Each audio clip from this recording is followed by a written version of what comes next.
오후의 시작, 세상의 모든 정보. 안녕하세요. 아나운서 임지웅입니다. 정부가 나라 살림을 제대로 하고 있는지 국회가 점검하는 자리, 바로 국정감사죠. 이재명 정부 첫 국정감사가 닷새째 이어지고 있는데 여야가 고성만 주고받고 정책 감사는 실종된 모습입니다. 국감 전국의 최대 쟁점은 무엇이고 향후 전국 주도권은 어디로 향할지 잠시 후 여의도 인포메이션 코너에서 자세히 살펴보겠습니다. 자, 혹시 청취자 여러분 지금 어떤 자세로 라디오 듣고 계신가요? 목을 이렇게 쭉 빼고 듣고 계신 분, 거기 형님, 누님, 깜짝 놀라셨을 것 같은데, 오늘 세모정 톡톡 상담소 라디오 주치의 코너에서는요, 현대인의 고질병이죠, 거북목 증후군의 치료법과 예방법에 대해서 자세히 살펴보고요, 또 상담도 해드리겠습니다. 궁금하신 분들 계속해서 함께해 주시기 바랍니다. 그리고 KBS 라디오 세상의 모든 정보 청취율 조사 기간을 맞아서 우리 애청자분들과 조금 더 소통할 수 있는 작은 이벤트 이어가고 있습니다. 요즘 물가 무섭다는 얘기 말씀 많이 드리는데, 오늘은 이 장바구니 부담을 줄일 수 있는 절약 꿀팁 문자로 받아볼게요. 참, 내 월급 빼고 다 오른다라는 소리가 나올 만큼 연일 물가 상승 소식만 전해지는데, 우리 세모정 식구들과 함께 나누고 싶은 나만의 절약 꿀팁 있으시다면 모두 보내주시기 바랍니다. 오늘 대방출하는 날입니다. 저희가 추첨을 통해서 커피와 케이크 모바일 쿠폰 보내드릴 테니까요, 많이 보내주시기 바랍니다. 참여하실 번호는 샵 9730번입니다. 짧은 문자는 50원, 긴 문자는 100원의 정보 이용료가 부과되고요. 콩 게시판 통해서는 무료로 참여하실 수 있고요. 또 저희 방송은 KBS 라디오 유튜브 채널 통해서 실시간으로 시청 참여하실 수 있습니다. 많은 관심 부탁드리면서 KBS 라디오 세상의 모든 정보 지금 시작합니다.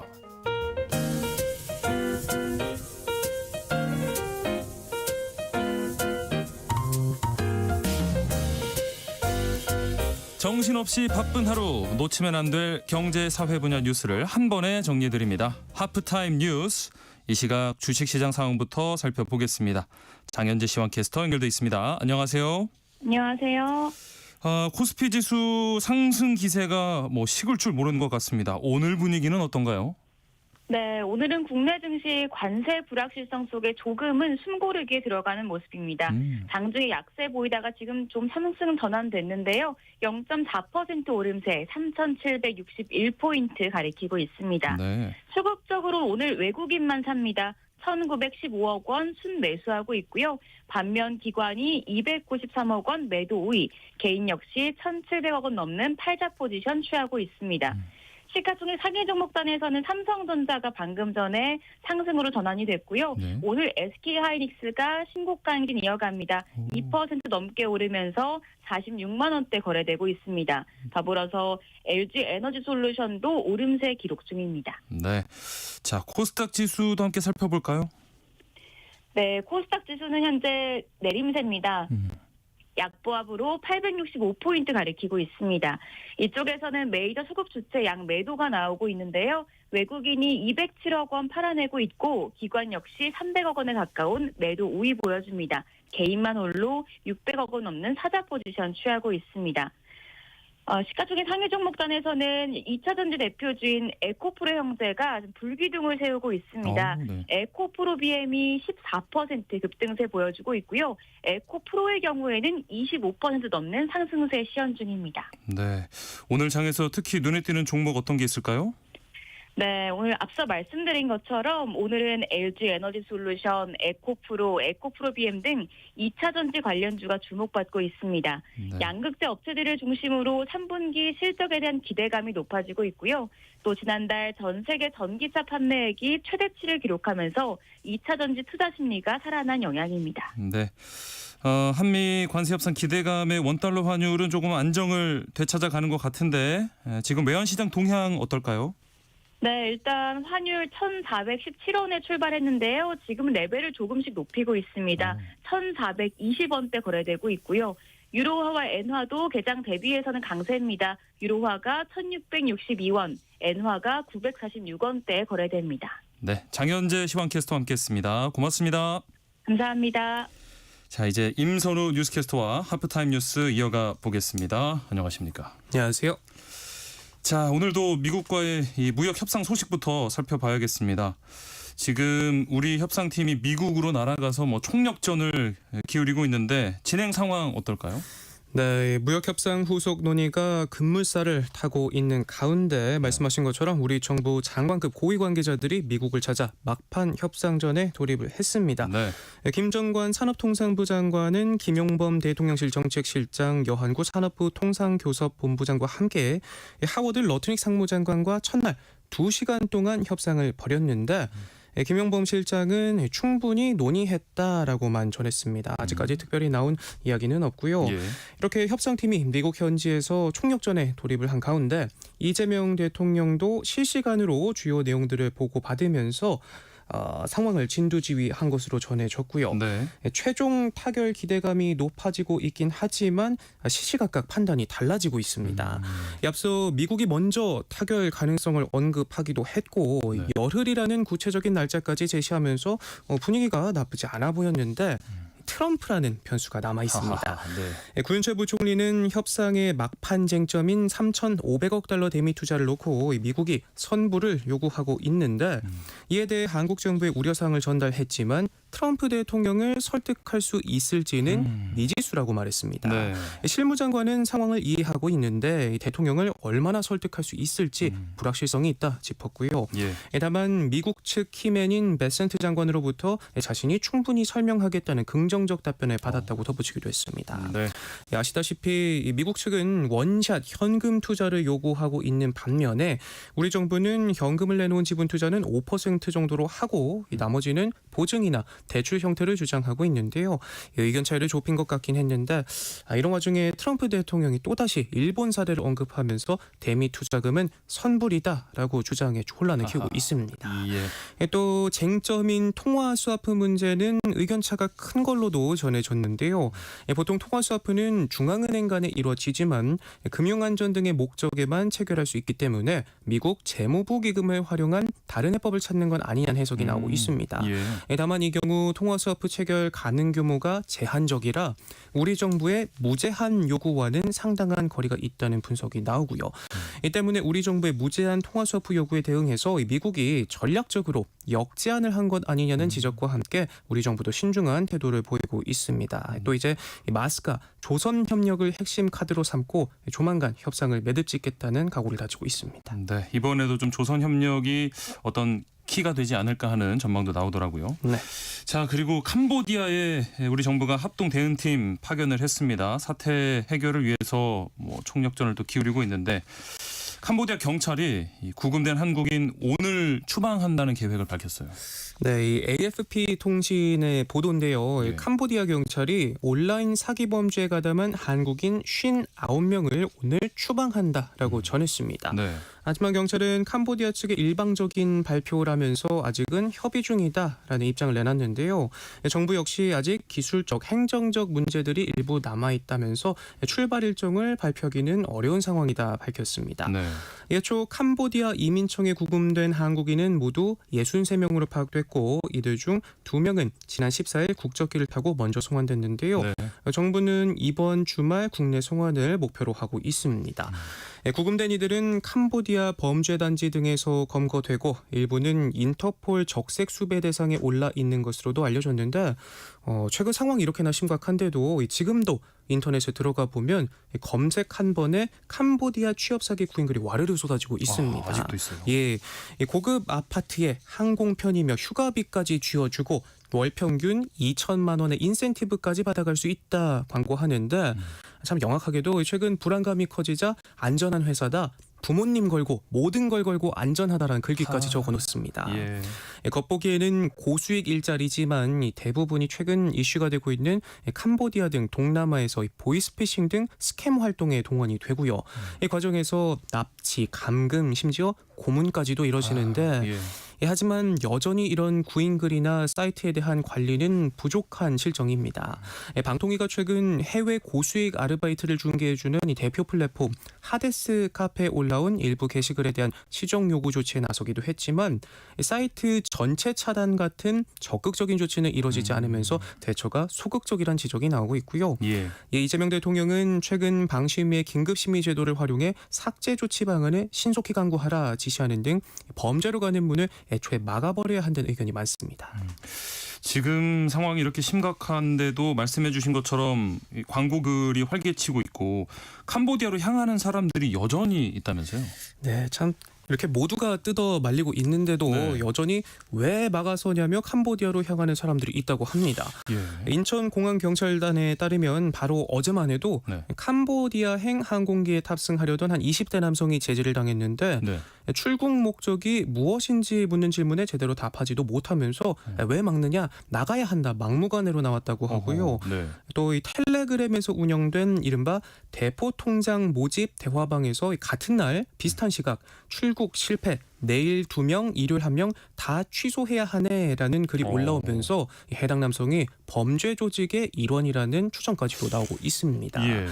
경찰은 아직 범죄 혐의점은 확인되지 않은 상태라고 밝혔지만 이 남성은 계속된 질문에도 별다른 대답 없이 입을 꾹 닫고 있는 것으로 전해졌는데요. 네. 또 바로 전날에도 30대 남성이 캄보디아행 비행기에 오르려다 제지당했는데 현재 외교부는 캄보디아 일부 지역에 대해 여행 경보 4단계인 여행 금지를 발령하면서 상황을 예의주시하고 있습니다. 네. 자, 다음 뉴스로 어제 뜨거웠던 소식입니다. 세기의 이혼이라고 불렸던 최태원 SK그룹 회장과 노소영 관장의 이혼 소송이 어제 대법원 결정으로 새로운 국면을 맞았어요. 네, 8년 넘게 이혼 소송을 벌여온 최태원 SK그룹 회장과 노소영 관장의 재산 분할을 어떻게 해야 하는지 법원 판단이 또다시 뒤집혔습니다. 네. 대법원은 2심 판결을 깨고 사건을 서울고법으로 돌려보냈는데요. 최태원 회장 재산 1조 4천억 원을 노소영 관장에게 줘야 한다는 판단을 다시 해야 한다. 노 관장의 재산 기여도를 다시 따져야 한다고 봤습니다.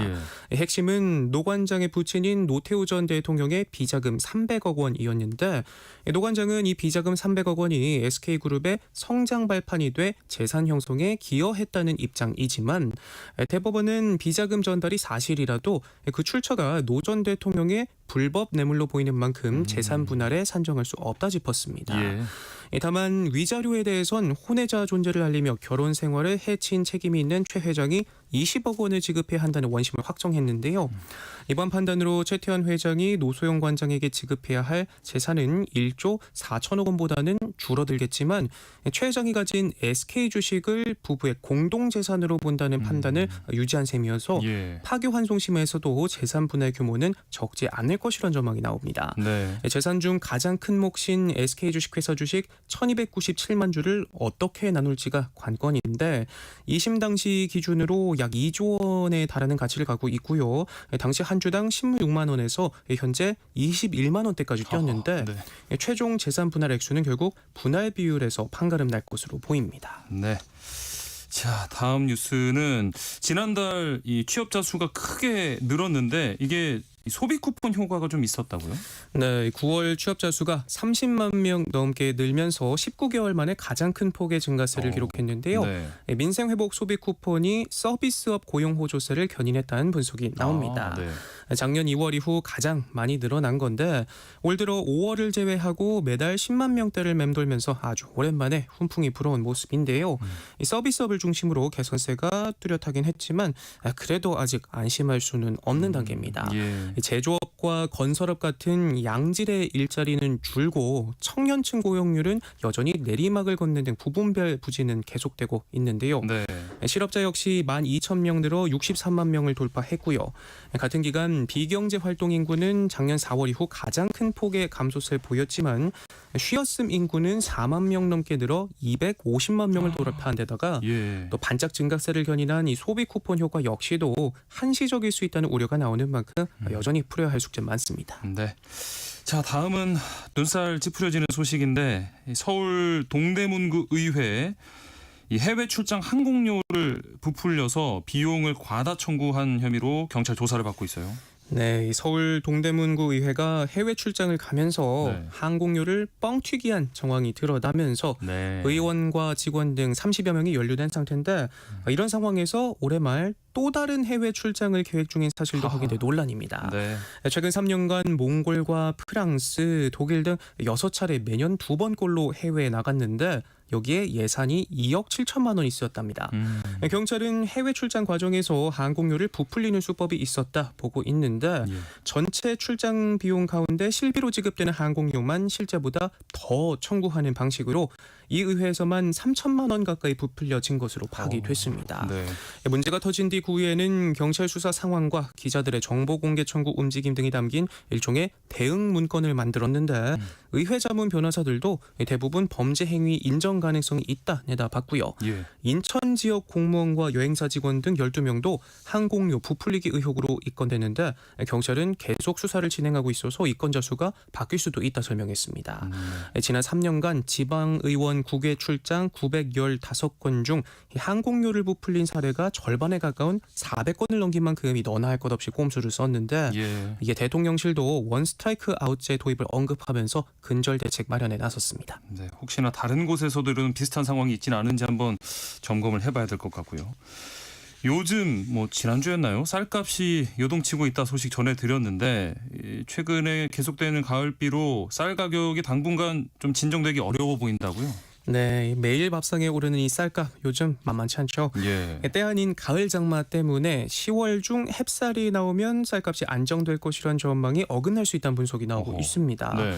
이 햅쌀 생산 시기가 예상보다 늦어지면서 급등했던 쌀 가격이 진정되기 쉽지 않아 보이는데 요즘 계속해서 비가 오면서 삼척 지역의 경우 벼 재배 면적 중 61%가 수확에 아직 나서지 못했다고 하고요. 네. 강릉에서 벼를 추수하지 못한 곳도 전체 재배 면적의 30%에 달합니다. 네. 이런 가을 장마가 발목을 잡는 거 아닌가 하는 우려가 나오고 있는데 예. 이런 상황을 아는지 모르는지 가을비는 주말까지 내리겠습니다. 오늘 밤부터 중부지방과 전라권 서부를 중심으로 시작돼 내일까지 전국적인 강수로 이어지는데요.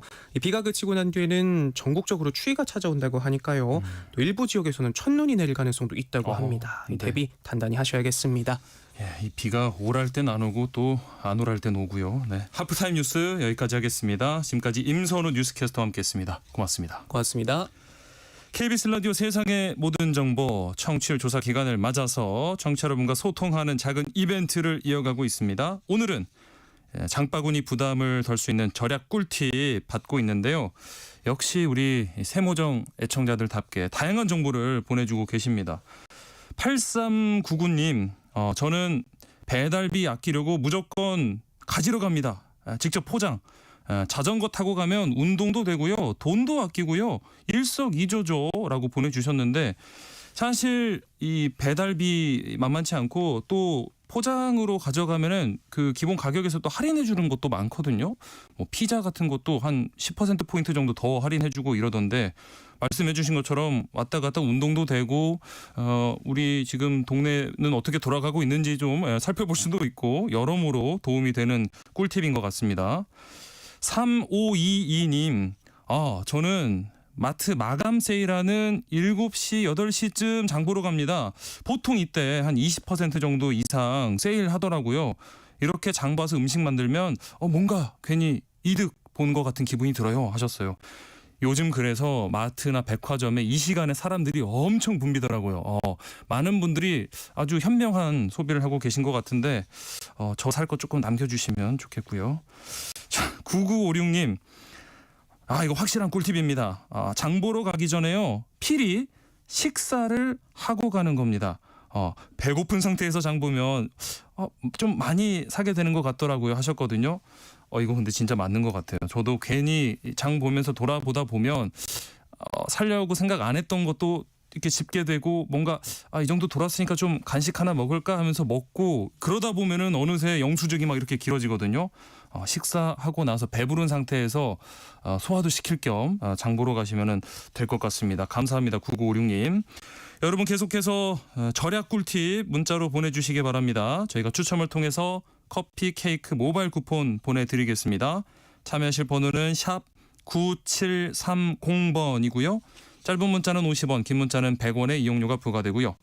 그리고 청취율 조사 전화가 혹시 온다면 꼭 받아주시고 세상의 모든 정보 잘 듣고 있다고 말씀해 주시기 바랍니다. 함께하고 계신 지금 시각 12시 40분입니다. 이 시각 교통정보 알아보겠습니다. 이 시각 교통정보입니다. 지금 서울 시내도로는 돌발 구간이 많습니다. 강변북로 구리 방향 양화대교에서 반포대교까지 막히고요. 그 사이 한강대교 2차로에서 사고 났습니다. 반대 일산 쪽으론 월드컵대교 4차로에서 사고 나면서 서강대교부터 정체입니다. 올림픽대로 공항 가는 길 동작대교 4차로에는 고장난 차가 서 있는데요. 한남대교부터 정체입니다. 동부간선도로 의정부 쪽으론 상계교 3차로에서 작업하면서 월계 1교부터 막힙니다. 고속도로는 울산고속도로 언양 방향 울산 분기점 1차로에서도 사고 났습니다. 주변으로 정체고요. 경부고속도로 부산 쪽으로 경산 진출로 1차로에서도 사고 처리하고 있습니다. KBS 교통정보센터에서 유하영입니다. 세상의 모든 정보는 청취자분들의 관심과 참여를 기다립니다. 방송 들으시면서 궁금한 점이 있거나 의견 공유하고 싶은 분들 계시면 문자 보내주세요. 추첨을 통해 모바일 쿠폰 보내드리겠습니다. 참여하실 번호는 샵 9730이고요. 짧은 문자 50원, 긴 문자 100원의 이용료가 부과됩니다. 콩 게시판을 통해서는 무료로 참여하실 수 있고요. KBS 1라디오 유튜브 채널을 통해서도 실시간으로 시청 참여하실 수 있습니다. 청취자 여러분들을 여의도 정치로 안내해드리는 시간입니다. 여의도 인포메이션 시사저널 박성희 기자와 함께합니다. 안녕하십니까? 안녕하세요. 자, 이번 주부터 국정감사가 시작이 됐어요. 이재명 정부 출범 4개월 만에 치러지는 첫 국감인데 시작부터 여야가 거세게 맞붙었습니다. 네, 이번 국감 지난 13일 월요일부터 시작됐습니다. 네. 사실 정권을 막론하고 조용한 국감은 없었는데요. 매 국감마다 폭로와 공방 이어지고 여야의 신경전도 치열합니다. 네. 올해 국감도 예외는 아닙니다. 특히 조기 대선의 여진이 채 가시지 않은 상황에서 열리다 보니까 국회의 긴장감이 그 어느 때보다 팽팽합니다. 네. 올해 가장 뜨거운 국감 현장 단연 법사위입니다. 지난 월요일 국감 첫날에 대법원을 상대로 한 국감에 조희대 대법원장 직접 출석했는데요. 예. 통상 대법원장은 국감이 시작과 끝에만 자리하는 게 관례였습니다. 네. 사법부 수장의 이 정치적인 중립성을 고려한 관행이었는데 국감 첫날에 추미애 법사위원장이 이 관례를 깨면서 논란이 발생했습니다. 네. 조 대법원장의 이 이석을 막은 추 위원장은 대법원장이 증인이 아닌 참고인 신분으로라도 이 의원들의 질의에 적극적으로 답해야 한다 이렇게 밝힌 건데요. 네. 이 과정에서 야당 의원들이 추미애 위원장 자리에 몰려가 항의하면서 국회 경위가 출동하는 등 국감장은 한때 아수라장이 됐습니다. 네. 비단 법사위만 전장이 된 것은 아닙니다. 정무위는 공공기관 알박기 인사를 두고 또 국토위는 이재명 정부의 이 집값 대책 두고 또 오늘 당장 진행 중인 행안위는 경찰청 국감 지금 진행 중인데요. 네. 이진숙 전 방통위원장의 이 체포와 석방을 두고 공방이 이어지고 있습니다. 상임위 곳곳에서 여야의 치열한 설전 이어지는 모습입니다. 네.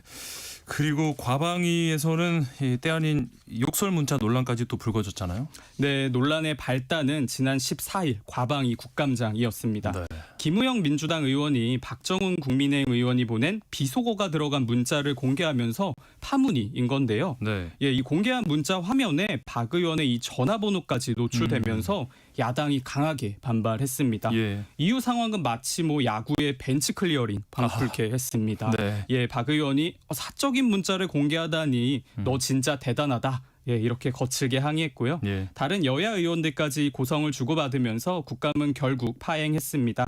김 의원은 자신이 이 계엄을 비판하면서 박 의원의 장인이자 12.12 군사반란 이 가담자인 차규헌 전 장관을 거론하자 박 의원이 이에 격분해서 욕설 문자를 보냈다는 입장입니다. 네. 그러나 박 의원은 이 김 의원의 문자 공개에 의도가 있다고 주장하고 있는데요. 지난달 5일 보낸 문자를 한 달이 지나서 공개한 건 최근 자신이 김현지 제1부속실장을 경기동부연합 이 연기설로 비판하니까 네. 친명계인 김 의원이 이에 대한 보복성 대응에 나섰다는 겁니다. 예. 논란은 어제 과방위 국감에서도 이어졌는데요. 설전이 계속되다 보니까 최민희 위원장이 비공개로 회의를 진행했거든요. 예. 그런데 그 자리에서도 두 의원 너 한 주먹거리다. 내가 이긴다. 아유. 예, 거친 설전을 벌인 것으로 창피합니다. 알려졌습니다. 네. 예, 결국 두 의원이 서로 사과하면서 국감은 재개됐는데요. 사실 어제 과방위 국감, 우주항공청 설립 등 논의할 현안이 굉장히 많았거든요. 예. 그 강성으로 꼽히는 최민희 위원장도 이 동료 의원들의 언행이 부끄러웠던 것 같습니다. 예, 국감 재개 후에 이 자리한 증인들을 향해서 몸둘 바를 모르겠다. 제가 정말 죄송하다. 이렇게 고개 숙여 사과했습니다. 네, 진짜 좀 부끄러운 모습입니다. 어떻게 정책 검증보다 이렇게 감정 싸움이 더 부각되는 분위기인데 지금 여야는 뭐 국감 전부터 뜨거웠던 이 김현지 부속실장 증인 출석 문제 두고도 신경전 계속되고 있죠. 네, 이번 국감에서 계속되는 불씨 바로 김현지 대통령 그 제1부속실장의 증인 출석 문제입니다. 네. 일단 뭐 현재로선 여야의 입장 차가 워낙 크다 보니까 이 김 실장의 국감 출석 불투명한 상황인데요. 예. 민주당은 야당이 스토커 수준으로 김영재 실장 그 출석에 집착하고 있다. 이거는 국감의 본질을 흐리는 거다. 이렇게 반발하고 나섰습니다. 네. 반면 국민의힘은 여당이야말로 김현재 실장 불출석에 집착하고 있다는 입장입니다. 불출석에. 예. 국민의힘은 박정원 의원이 제기한 이 경기동부연합 연계설을 비롯해서 인사 개입설 등 김현재 실장을 향한 대규모 공세 이어가고 있는데요. 네. 이에 직접 증인으로 나와야 한다며 법사위, 행안위, 국토위 등 총 6개 상임위에서 동시에 김현재 실장의 출석을 요구했습니다. 예. 장동혁 국민의힘 대표는 김현재 실장이 이재명 대통령과 한 몸처럼 움직이는 실세다. 이렇게 주장하면서 그의 국감 출석 요구 정당하다. 이렇게 항변했는데요. 일단 김 실장이 야당이 요구한 이 6개 상임위에 모두 출석할 가능성은 굉장히 적습니다. 네. 만약 출석을 한다면 가능성이 가장 큰 상임위는 대통령실을 피감하는 운영위인데요. 운영위는 당초 15일에 김 실장의 이 증인 출석 여부를 논의할 예정이었는데 네. 여야가 이 조율이 불발되면서 이 회의 자체가 연기됐습니다. 이를 두고 이제 야당은 이거 김현지 증인 논의를 피하려는 꼼수다 이렇게 반발했는데요. 여당은 이달 중에 운영위 회의를 열겠다는 방침이지만 아직 구체적인 일정은 확정하지 않았습니다. 네. 예, 당초 김 실장의 이 국감 출석 가능성 굉장히 높게 봤던 인물이 박수현 민주당 대변인인데 박 대변인이 오늘 국회에서 기자들을 만나서 야당이 6개 상임위에서 김 실장을 부른 순간 이 판은 깨졌다 이렇게 밝혔습니다. 네. 이재명 대통령도 이번 국감 뭐 여야 구분하지 말고 적극적으로 협조해라 하면서 국감 예의주시하고 있는데 대통령실 내부 분위기는 좀 어떤가요? 예, 대통령실의 입장은 명확합니다. 핵심 참모들의 이 국감 증인 출석 국회 결정에 따르겠다는 겁니다. 네. 예, 대통령실이 어떤 뭐 핵심 참모들의 증인 출석을 막거나 제지하지는 않겠다는 건데요. 네. 이재명 대통령도 국무회의에서 이 국감 관련해 메시지를 내놨습니다. 우선 국감에 임하는 공직자의 이 책임감 있는 태도 그리고 국감의 의미 거듭 강조했는데요. 예. 이 대통령은 여야를 막론하고 이 국회 지적에 적극적으로 협조해라 각 부처에 지시하면서 타당한 지적을 방치할 경우에는 엄중히 문책하겠다 이렇게 밝혔습니다. 네. 동시에 이 국감 증인들의 위증 엄히 처벌해야 한다고 강조했는데요. 그러면서 이젠 검찰과 경찰을 향해서 국감 증인의 위증 고발이 수없이 이루어졌는데 왜 수사를 하지 않느냐? 제대로 된 수사가 없으니까 이런 일이 반복된다. 이렇게 지적하기도 했습니다. 앞으로 국감에서는 또 어떤 사안들이 추가 변수가 될까요? 네, 우선 법사위의 시간이 아직 끝나지 않았습니다. 어허. 예, 이미 현장 국감을 포함해서 이 대법원 국감 2차례 진행됐거든요. 예. 민주당은 국민이 들어야 할 답을 제대로 듣지 못했다면서 조희대 대법원장을 다시 부르겠다는 입장입니다. 네. 단일 기관이 이 3차례의 국감을 받는 건 매우 이례적인 일입니다. 다만 취재에 따르면 이 대통령실과 여당 지도부 일각에서는 법사위 국감이 너무 소란스러워지면 안 된다 이런 의견도 나왔다고 해요. 예. 뉴스가 계속 조이대로 도배되다 보면 이재명 정부의 이 핵심 정책이나 다른 상임위의 이슈들이 묻힐 수 있다는 우려에서인데요. 네. 이에 뭐 실제 법사위의 이 대법원 3차 국감이 성사될지는 아직은 미지수입니다. 여기에 이젠 최근 논란이 된 이른바 캄보디아 범죄단지 사태도 이어지는 이젠 국감의 핵심 화두가 될 것으로 보이는데요. 네. 국회 외통위는 다음 주 21일 화요일부터 나흘간 캄보디아 현지 국감을 진행합니다. 현지 범죄단지와 이제 공관을 직접 방문해서 실태를 점검할 예정인데요. 네. 이와 함께 앞서 말씀드린 것처럼 이 김현지 부속실장의 국감 출석 불출석 결정 모두 남은 국감 일정의 최대 화두가 될 것으로 보입니다. 국감 첫 주부터 여야의 정쟁이 이어지면서 정작 이 국정 전반을 점검해야 할 국감의 본래 의미 퇴색되고 있다는 우려도 나옵니다. 네. 자, 다음은 이 정부가 내놓은 강도 높은 부동산 대책 얘기해 볼까요? 네, 이재명 정부가 이 출범 4개월 만에 세 번째 부동산 대책을 내놨습니다. 네. 이른바 11호 주택시장 안정화 대책인데요. 서울 전역을 통째로 토지거래 허가구역으로 묶는 역대급 규제 카드를 빼들었습니다. 네. 국토부 설명을 요약하면 이렇습니다. 최근 고가주택에서 시작된 이 부동산 가격 상승세가 한강벨트 지역으로 확산이 됐고 이 상승세가 서울 전역으로 번지고 있다 보니까 이 일부 지역만 토어제 구역으로 묶어선 이 집값 상승세에 막기 어렵다는 것이죠. 네. 정부는 이 부동산 시장 교란을 막기 위해서 총리실 산하에 새로운 감독기구를 신설하는 방안도 추진 중입니다. 예. 정부는 필요하면 이 보유세, 거래세 조정까지 검토하겠다면서 추가 대책 가능성도 열어뒀는데요. 네. 이번 고강도 부동산 대책 파장에 시장과 정치권 모두 촉각을 곤두세우는 모습입니다. 뭐 국민의힘에서는 지금 크게 반발하고 있는데 비판 배경은 뭡니까? 네, 정부의 이 11호 부동산 대책 발표된 이후에 야당의 이 성토와 비판, 쇄도하는 모습입니다. 네. 정부 대책으로 이 가장 큰 타격을 받는 건 대출을 얻어서라도 수도권에 집을 얻고 싶어하는 서민들이 될 것이라는 주장인데요. 네. 송원석 국민의힘 원내대표는 시장을 이기려는 반시장적인 수요 억제는 마취제나 환각제 같은 단기적인 처방일 뿐이다 이렇게 비판했습니다.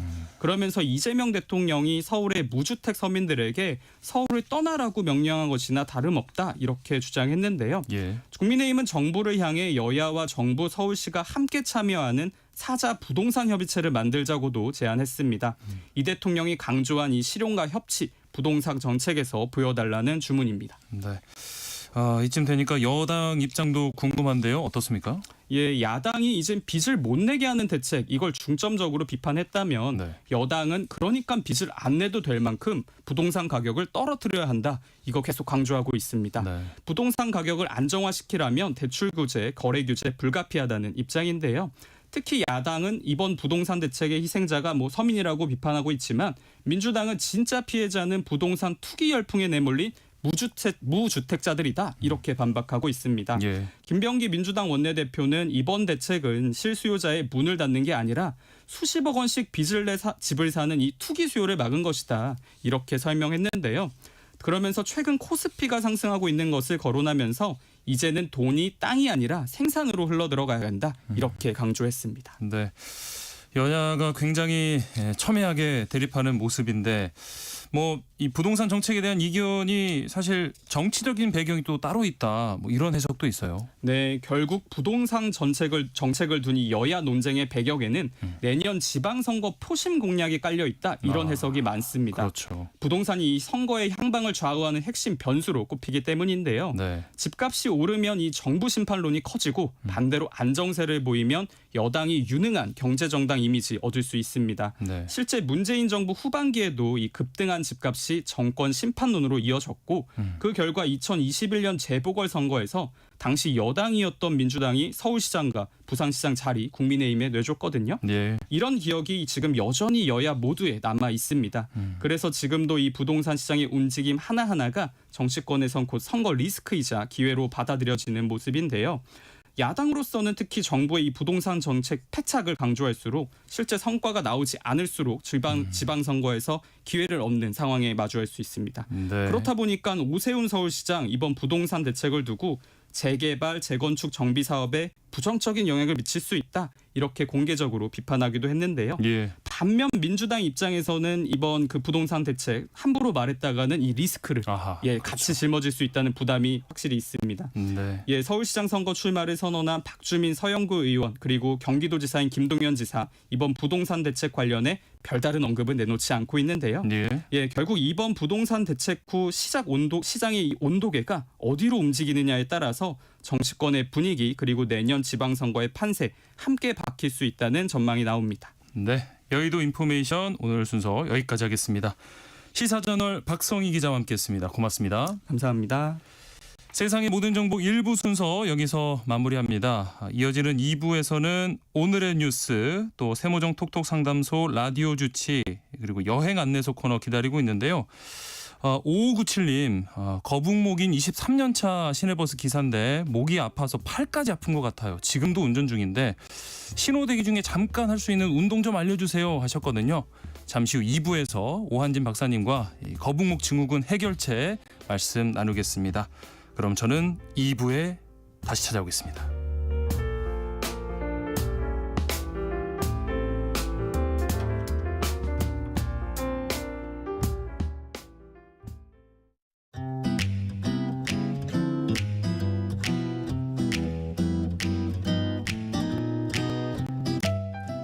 안녕하세요. 바른말, 고운말입니다.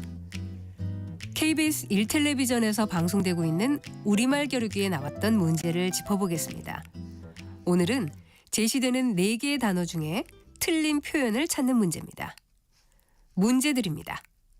쏘트리다, 의심쩍다, 의시되다, 개발세발. 이 중에 틀린 표현은 어느 것일까요? 이 문제에서는 의시되다가 틀린 표현입니다. 어울리지 아니하게 우쭐거리며 뽐내다라는 뜻의 형용사는 으스대다입니다. 으스대다가 표준어고 의시되다는 비표준어인데요. 이것은 비슷한 발음의 몇 형태가 쓰일 경우 그 의미에 아무런 차이가 없고 그중 하나가 더 널리 쓰이면 그 한 형태만을 표준어로 삼는다는 규정에 따른 것입니다. 쏘트리다는 쏟다를 강조하여 이르는 말인데요. 두 번째 음절에 뜨를 쓰는 쏟뜨리다도 같은 뜻으로 쓸 수 있는 표현입니다. 또 의심쩍다에서 쩍다는 몇몇 명사 뒤에 붙어서 그런 것을 느끼게 하는 데가 있음의 뜻을 더하고 형용사를 만드는 전미사입니다. 수상쩍다, 미심쩍다와 같은 표현에서도 사용된 것이죠.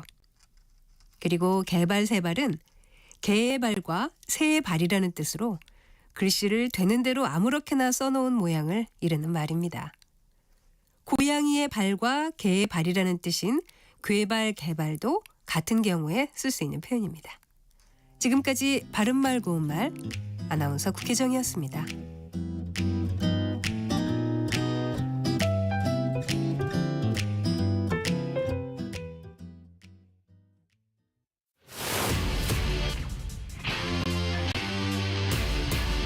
토론에 정답은 없습니다. 토론이 세상을 바꿀 수도 없습니다. 하지만 질문은 새로운 세상을 만들 수 있습니다. 질문으로 올바른 세상을 만드는 첫걸음. 평일 저녁 7시 20분 KBS 열린 토론.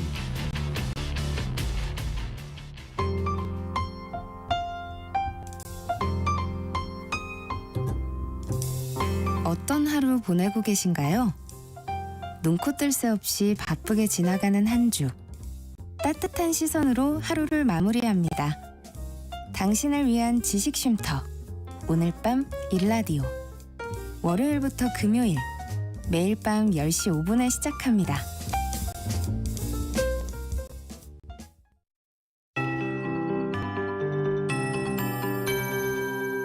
KBS 58분 날씨. 오늘 밤부터 내일 오전까지 전국에 비 소식이 있습니다. 지금 서울은 파란 하늘에 따스한 가을 햇살이 내리쬐고 있는데요. 하지만 늦은 오후부터 차차 흐려지면서 저녁 무렵에는 수도권 등 서쪽 지역을 시작으로 밤사이 전국 대부분 지역에 비가 내리겠습니다. 비는 내일 아침 북서쪽 지역부터 잦아들겠고요. 오전 중에 대부분 그치겠는데요. 그 사이 충남과 전북에 10에서 50, 수도권과 그 밖의 지역은 10에서 40mm의 비가 내리겠고요. 강원 영동은 모레 아침까지 20에서 70mm의 비가 내리겠습니다. 특히 내일 새벽부터 충남과 호남을 중심으로 시간당 20mm 안팎의 강한 비가 내리는 곳이 있겠고요. 전국 대부분 지역에서는 바람도 강하게 불겠습니다. 충남 서해안과 호남 서해안에는 순간 풍속 초속 20m 이상의 돌풍이 불면서 강풍특보가 내려질 수 있겠습니다. 내일 오후부터는 하늘이 다시 맑아지겠지만 동해안 지역은 주말 내내 계속 흐리겠습니다. 오늘도 낮 동안에는 대부분 지역 기온이 25도 안팎으로 어제만큼 따뜻하겠고요. 내일은 서울의 낮 기온 19도에 머물며 종일 선선하겠습니다. 한편 모레 오후부터는 북쪽에서 찬 공기가 유입되면서 월요일 서울의 아침 기온이 5도까지 뚝 떨어지겠습니다. 현재 서울의 기온은 24.2도입니다. 조하늘입니다.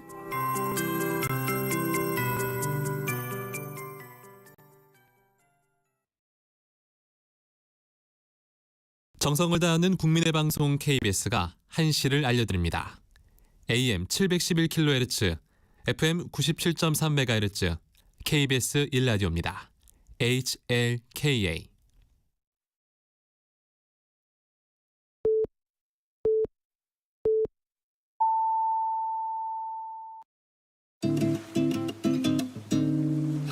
나른한 오후를 책임질 영양 만점 지식 비타민. 세상의 모든 정보.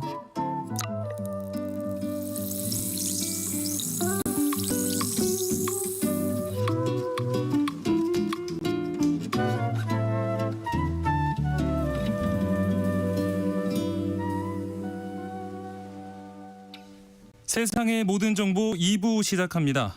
오늘 2부에서는 정치, 국제 이슈를 전해드리는 오늘의 뉴스 하고요.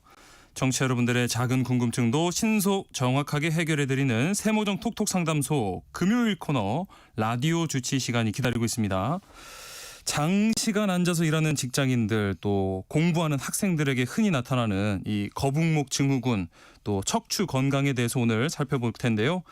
아마 비슷한 증상으로 이렇게 고민하고 계신 분들 어떻게 예방해야 되는지 치료해야 되는지 궁금하신 분들 많을 것 같습니다. 오늘 문자로 보내주시면 저희가 직접 상담도 해드리고요. 또 커피와 케이크 모바일 쿠폰도 추첨을 통해서 보내드리겠습니다. 문자 보내실 곳 샵 9730번입니다. 짧은 문자는 50원, 긴 문자는 100원의 정보 이용료가 있고요. 콩 게시판 통해서는 무료로 참여하실 수 있습니다. 그럼 먼저 라디오 정보센터 뉴스 전해드리겠습니다. 한미 관세, 무역협상 후속 논의가 마무리 단계에 접어든 가운데 양국 장관급의 막판 협상이 이어지고 있습니다. 양국이 이견을 충분히 논의하고 있지만 3,500억 달러가 선불이라는 미국의 입장은 변하지 않고 있는 것으로 보입니다. 김현지 대통령실 제1부속실장의 국감 출석 문제를 두고 국민의힘은 조직적인 수사 개입 의혹이 의심으로까지 번지고 있다며 출석을 재차 촉구했습니다. 반면 민주당은 국민의힘의 정치 공세로 되레 김 부속실장의 출석이 어렵게 됐다고 맞받았습니다. 정부가 지난해 2월 전공의 집단 사직 이후 발령했던 보건의료 위기 경보를 오는 20일 해제하겠다고 밝혔습니다. KT 무단 소액 결제 사태에서 범죄에 이용된 불법 초소형 기지국 일명 펨토세레스인 아이디가 16개 더 확인돼 모두 20개로 늘었습니다. 이에 따라 무단 결제 피해 고객은 2명이 더 추가되는 등 총 368명으로 늘었습니다. 질병관리청이 독감 환자 수 증가에 따라 오늘 0시부터 전국에 인플루엔자 유행주의보를 발령했습니다. 지난해보다 2달 이른 시점입니다. 지금까지 라디오 정보센터 뉴스 정한나였습니다.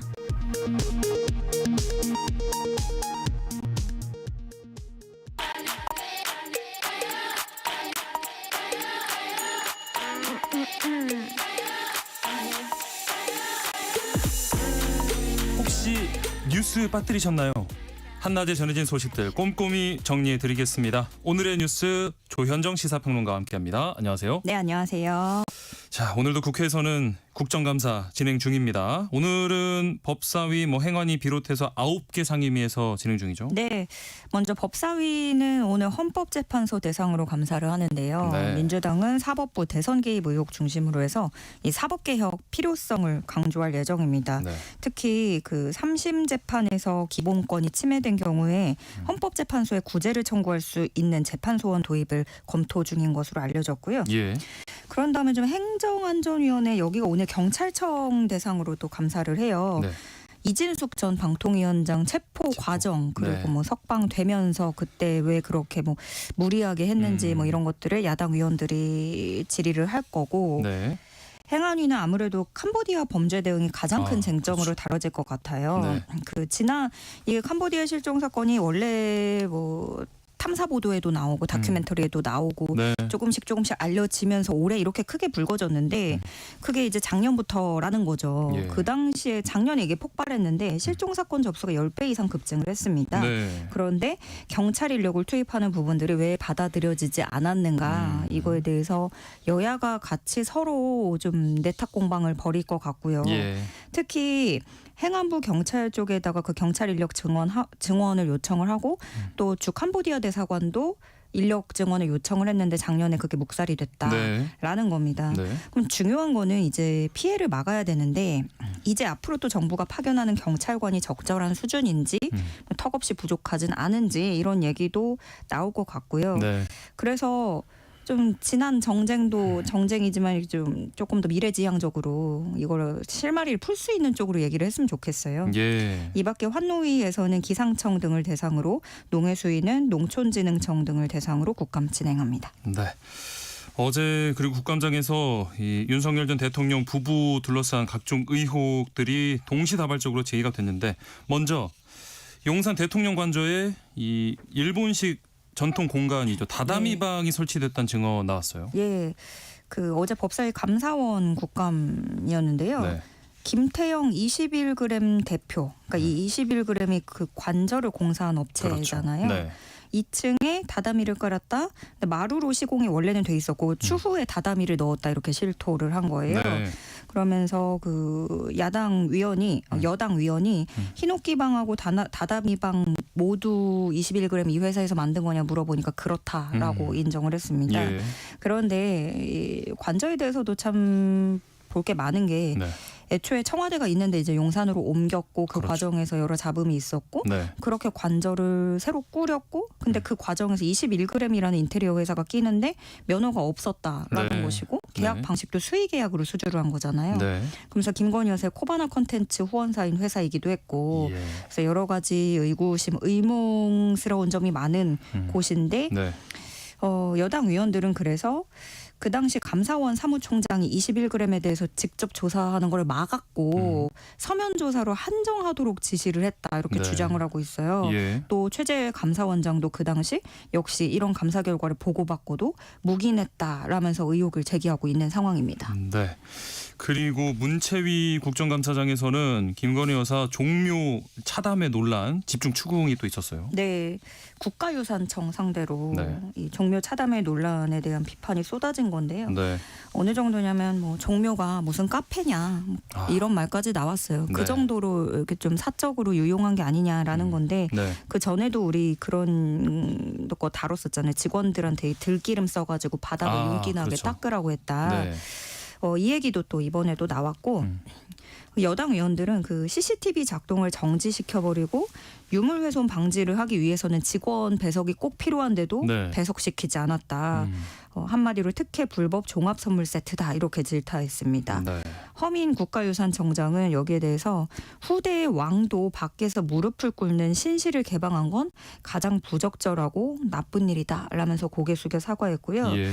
이재평 국능유적본부장은 대통령실 요청이 있었더라도 신중하게 판단했어야 됐는데 그러지 못했다. 어떤 일이 이런 일이 없도록 보존 관리에 매진하겠다라면서 여러 차례 사과했습니다. 네.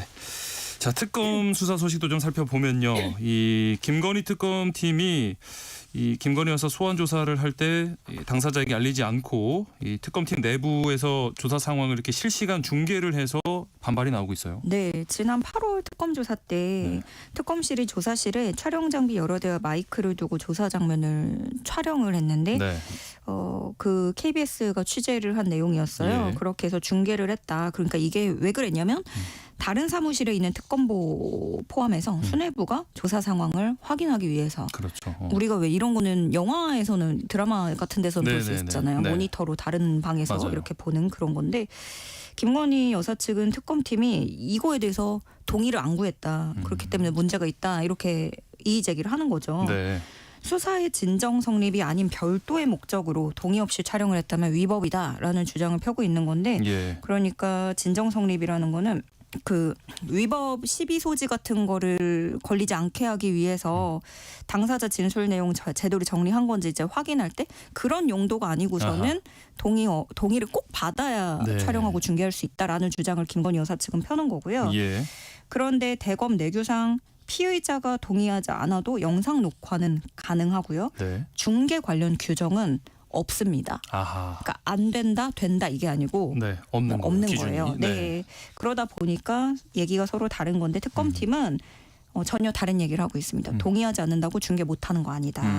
오히려 피의자 인권 보호 차원에서 필요하다면 또 필요한 일이다라고 얘기를 하고 있습니다. 왜냐하면은 뭐 김건희 여사가 뭐 건강상 아프다, 힘들다 이렇게 네. 얘기를 하고 있었고 네. 혹시라도 무언가가 발생할 그런 인권 보호 절차가 필요하다면 그때 서로를 위해서 이런 것들 장치가 좀 필요했다라는 예. 얘기를 하고 있는 겁니다.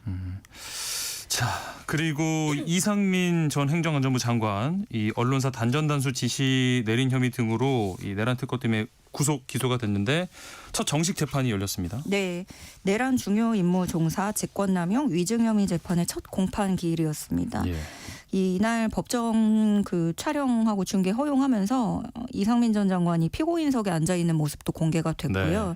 중계 영상은 재판 마친 후에 개인정보 같은 것들을 좀 가리고 나서 그런 작업을 거친 뒤에 인터넷에 공개가 되게 됩니다. 네. 재판부가 생년월일 직업을 물었더니 생년월일 밝히면서 바로 직전까지 변호사였다. 뭐 이렇게 답을 하면서 국민 참여 재판을 원하지 않는다고 얘기했어요. 네. 그리고 이 전 장관 측 변호인은 전체적으로 공소 사실을 모두 부인한다라는 쪽으로 밝혔습니다. 네. 변호인단 얘기를 들어보면 그 비상계엄 선포 계획을 대통령으로부터 들은 다음에 반대 의견을 이상민 전 장관은 명확하게 했다. 반대했다라는 거예요. 예. 비상계엄을 사전 모의한 사실도 없고 그 계획을 들었을 때 정무적으로 부담을 느꼈고 국민들 동의를 받을 수 없다고 생각해서 나는 반대했다. 계엄에 반대했다. 그러나 계엄 선포는 이미 벌어진 상황이었고 계엄이 해제될 때까지 되돌릴 수 없는 일이었다.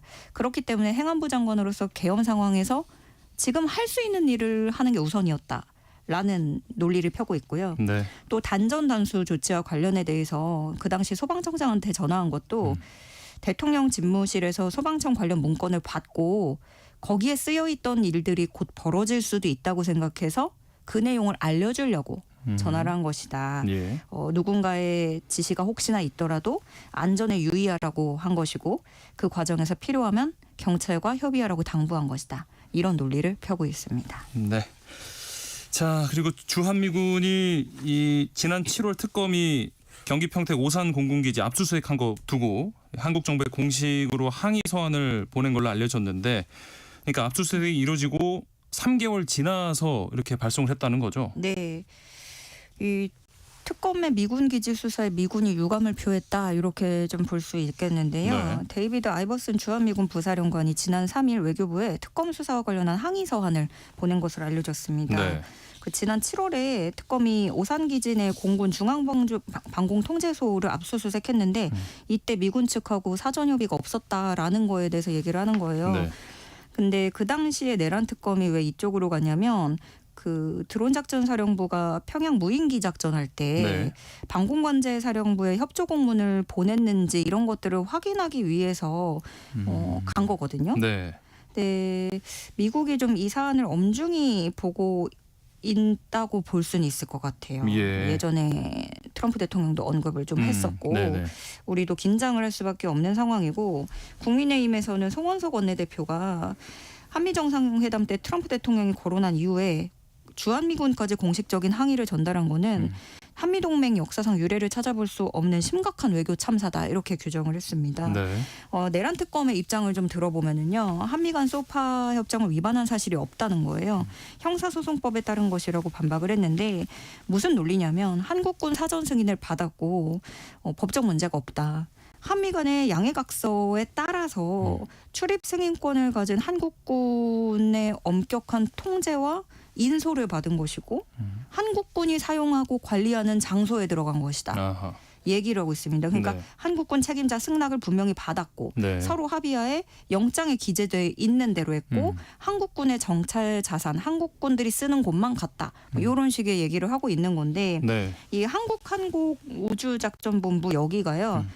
한국군하고 미국군이 같이 쓰는 구역이 있고 네. 따로 분리돼서 쓰는 구역이 있다는 거예요. 네.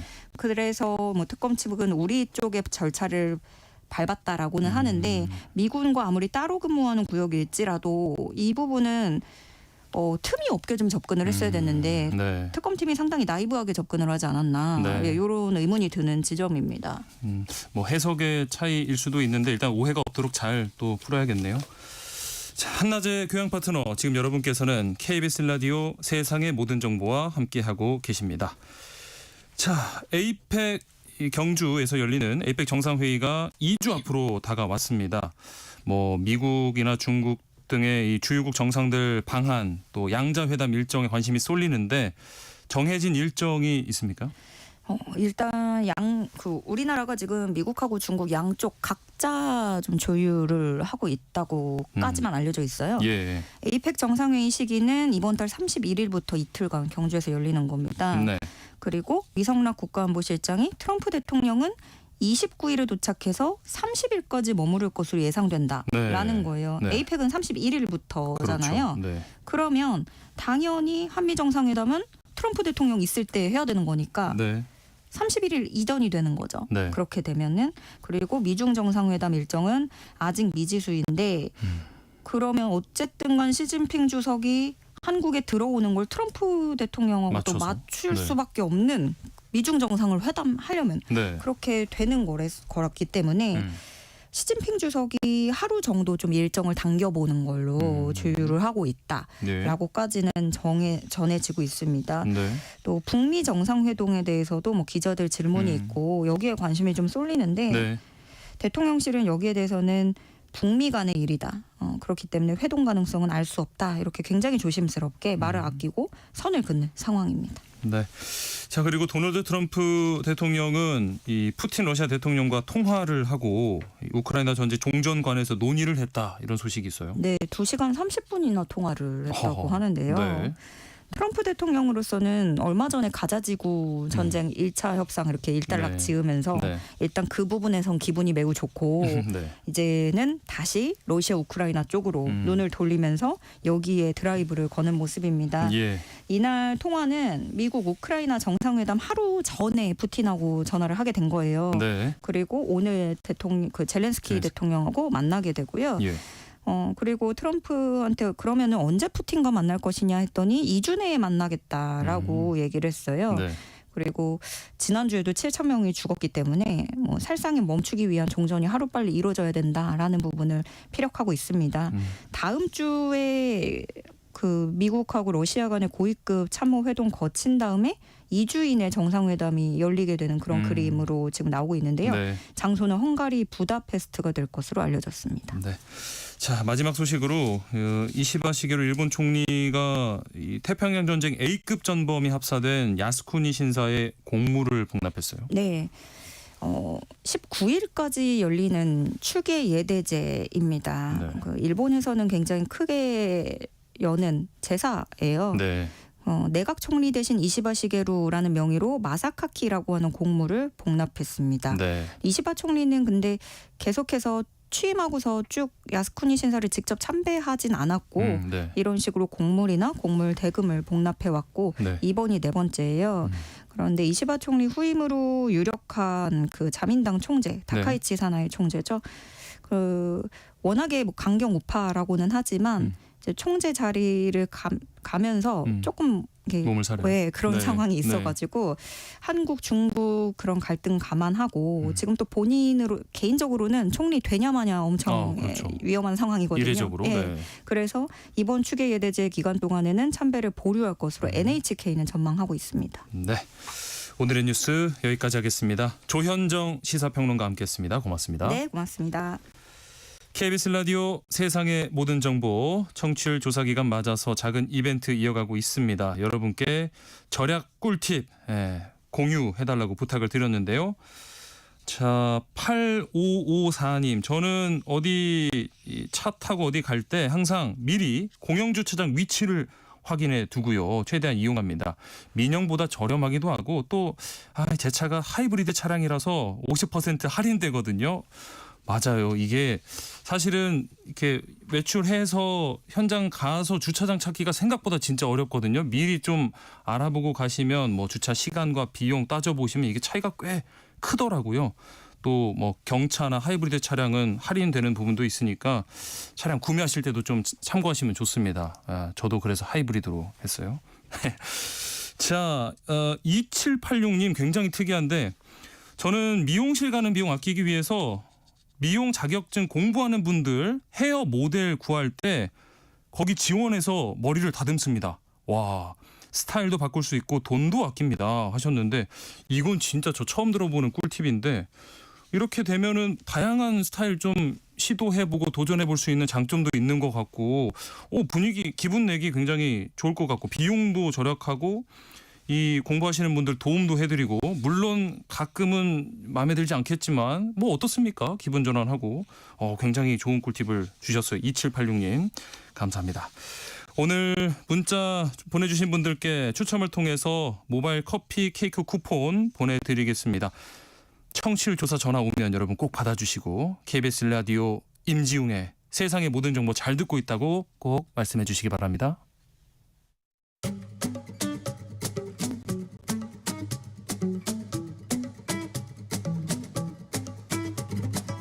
지금 바로 세모정에 물어보세요.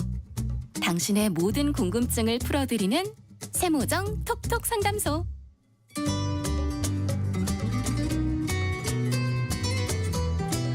건강에 관한 모든 궁금증을 풀어드리는 시간입니다. 세모정 톡톡 상담소 라디오 주치. 어제 저희가 청조사 기간 맞아서 가장 애청하는 코너 뭔지 여쭤봤는데 많은 분들이 라디오 주치 코너 뽑아주셨거든요. 6986님이 오한진 박사님 아버지처럼 편안하게 유익한 정보를 말씀해 주셔서 너무 좋아요 라고 보내주셨어요. 오늘도 편안하고 유익한 방송 부탁드리겠습니다. 네, 그러겠습니다. 예. 오한진 가정의학과 전문의 함께하고 있습니다. 전에 저희가 이 질병과 관련된 기념일 많다 이런 얘기 했는데 어제가 또 세계 척추의 날이었더라고요. 맞아요. 네. 어제가 이 세계 보건기구가 정한 세계 척추의 날이었는데요. 네. 이 척추 건강의 중요성 또 예방과 치료의 필요성을 강조하기 위해서 지정된 날이죠. 척추는 우리 몸의 기둥입니다. 기둥. 그죠? 네. 그래서 이게 무너지면 전신 건강이 다 무너져요. 이게 연관이 돼 있어요. 네. 척추 뼈도 물론 그렇지만 척추 속에는 척추 신경이 존재를 하죠. 예. 이 척추 신경은 뇌에서 말초까지 신경 전달을 해주기도 하고 네. 또 말초에서 느낀 예를 들어서 손가락이나 발가락에서 느낀 그 감각을 뇌로 또 전달해주는 그 과정 중에 있는 신경이죠. 예. 뿐만 아니라 이 척추신경은 자율신경도 거기 들어있는데 이 자율신경이라는 게 뭘 하는 거냐면 우리를 살아있도록 만들어주는 신경이에요. 네. 굉장히 중요한 신경입니다. 네네. 우리의 심장은 바로 이 자율신경의 자극에 의해서 뛰기 시작하고 뛰고 있고 조절되고 있고 네. 숨 쉬는 것도 이 자율신경, 내 몸의 온도를 조절하는 것도 자율신경, 또 먹으면 소화를 시켜주는 것도 자율신경이 하는 일이고요. 네. 혈압과 당을 조절하고 분비물을 나오게 하고 잠을 들게 하는 것도 바로 이 자율신경이 하는 거예요. 예. 그래서 이 척추 안에 들어있는 척추신경은 엄청나게 중요한 일을 해요. 네. 그런데 우리는 척추를 좀 무시하죠. 그래서 이 척추 건강이 망가지는 이유를 보면 굉장히 단순합니다. 네. 우선 스마트폰을 보는 거나 이 모니터를 보는 이 전자기기의 사용 시간이 늘어나면서 척추 건강이 아주 많이 망가지고 있어요. 네. 이 고개 숙여서 이 전자기기를 보는 이 자세만으로 네. 이 척추 질환이 다 늘어나고 그로 인해서 이 자율신경에까지 문제가 될 수 있다는 사실을 우리는 좀 알아둬야 합니다. 이렇게 척추 건강 중요성을 말씀해 주시니까 저도 이렇게 듣고 있다가 허리를 확 펴게 되는데 0392님도 지금 말씀 듣고 있으니까 허리를 피게 됩니다. 많은 분들이 지금 공감하실 것 같거든요. 중요한 이야기 오늘 다룹니다. 라디오 주치 코너 척추 건강 문제, 특히 이 거북목 증후군에 대해서 자세히 알아보겠습니다. 문자 보내주시면 저희가 상담도 해드리고요. 추첨을 통해서 커피, 케이크, 모바일 쿠폰도 보내드립니다. 문자 주실 곳 샵 9730번입니다. 짧은 문자는 50원, 긴 문자는 100원의 정보 이용료가 있고요. 콩 게시판 또 KBS 라디오 유튜브 채널 통해서는 무료로 참여하실 수 있습니다.